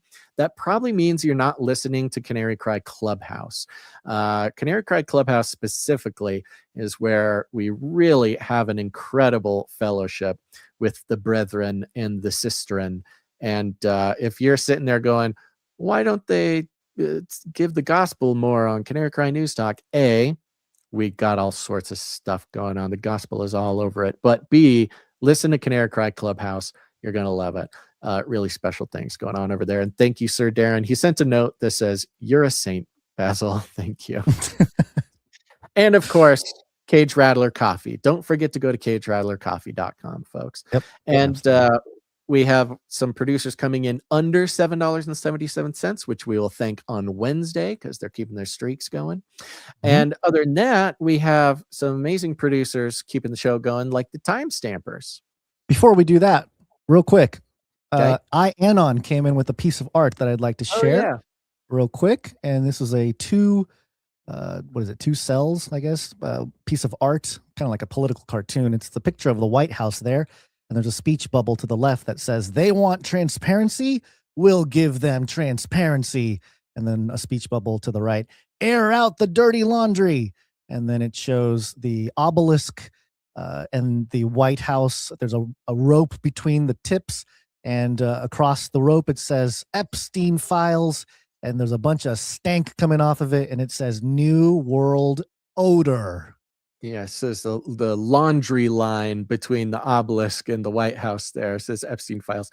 New World Odor is very good. And Ianon did a great job making sure we understood that that was not a typo. It really was New World Odor. Yeah, that's a good little phrase. We got to remember that New World Odor. I feel like we talked about it before. By the way, I did run this piece of art through AI just for your interest. I did create a color version of this that makes it pop a little bit more, which was fun. So poppy. Yeah, there you Take go. the So, human thank you very much, artwork, Ianon. defile it with the AI. Very good. Yes, yes. And anybody who has any talent with their whether it's music or jingles or art, whatever, you can go to canarycry.art, upload it there, and we will feature it on the show, feature it in the emails, etc., etc. Really want to give our artists some encouragement to make some stuff for the show because we use it all the time. Absolutely. Okay. Okay. Now we can do timestampers. Timestamp, it's hard work. understand. And I believe for the last episode 920, we had Jade Bouncerson do the timestamps. Thank you very much. Thank you very much. And of course, a big thank you to Jam, who heads up the Telegram channel. Adam42 heads up the Discord channel. If you're not in those communities, what are you waiting for? Go to canarycry.party. You'll see the invite links for the Telegram and the Discord. Go join the Canarians there. Thank you to Joe for the feedback. Thank you to Clink for clinking. And thank you, Sir Ike, for all the things you do for us. And a reminder to leave a rating and a review. Screen capture your rating and review and email that to canarycrysupplydrop@gmail.com for a very good chance to win just a bunch of cool stuff from the supply drop. Thank you, Sir Ike. Yep. And other than that, share the show. Share it with your friends. Share it with your family. Share it with anybody you know who needs sanity. Share it with a Christian who needs reminding that they are the most targeted for PsyOps in today's day and age. There's a lot, even just the whole everything is targeting the Christians right now. And we hope that this is a place where they can realize that and lean in a little bit more to the logos, not the logic. Logos, not the logic. But we call it rattling cages. And all you got to do is walk right up to them, grab them by the cage, and then you shake it. The end of the world occurred pretty much as we had predicted. I want to shake things up, stir up some controversy, rattle a few cages. Hey, stop that! You'll never silence me. I'm the last angry man, a crusader for the little guy. Leave the bird alone. Never. Rattle a few cages. Rattle a few cages. The human race will have every opportunity to improve. And if they don't? Ask Noah. That's right. Just ask Noah. Guns, you got any last words? Yeah, looks like there was a bright white flash reported from Tehran as about an hour ago. So hopefully that was a whole bunch of people. Somebody left their flash on when they were taking a selfie. Those iPhone flashes, man, they're serious. You accidentally leave the flash on, it can be really embarrassing.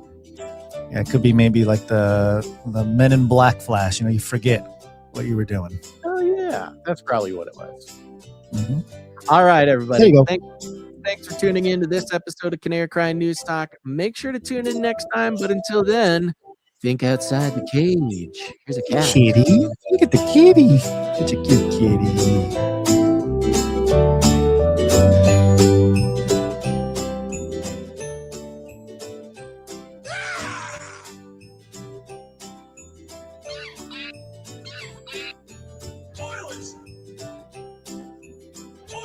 I'll keep you warm and safe in my people's zoo. I've ordered more pills than anyone in the world.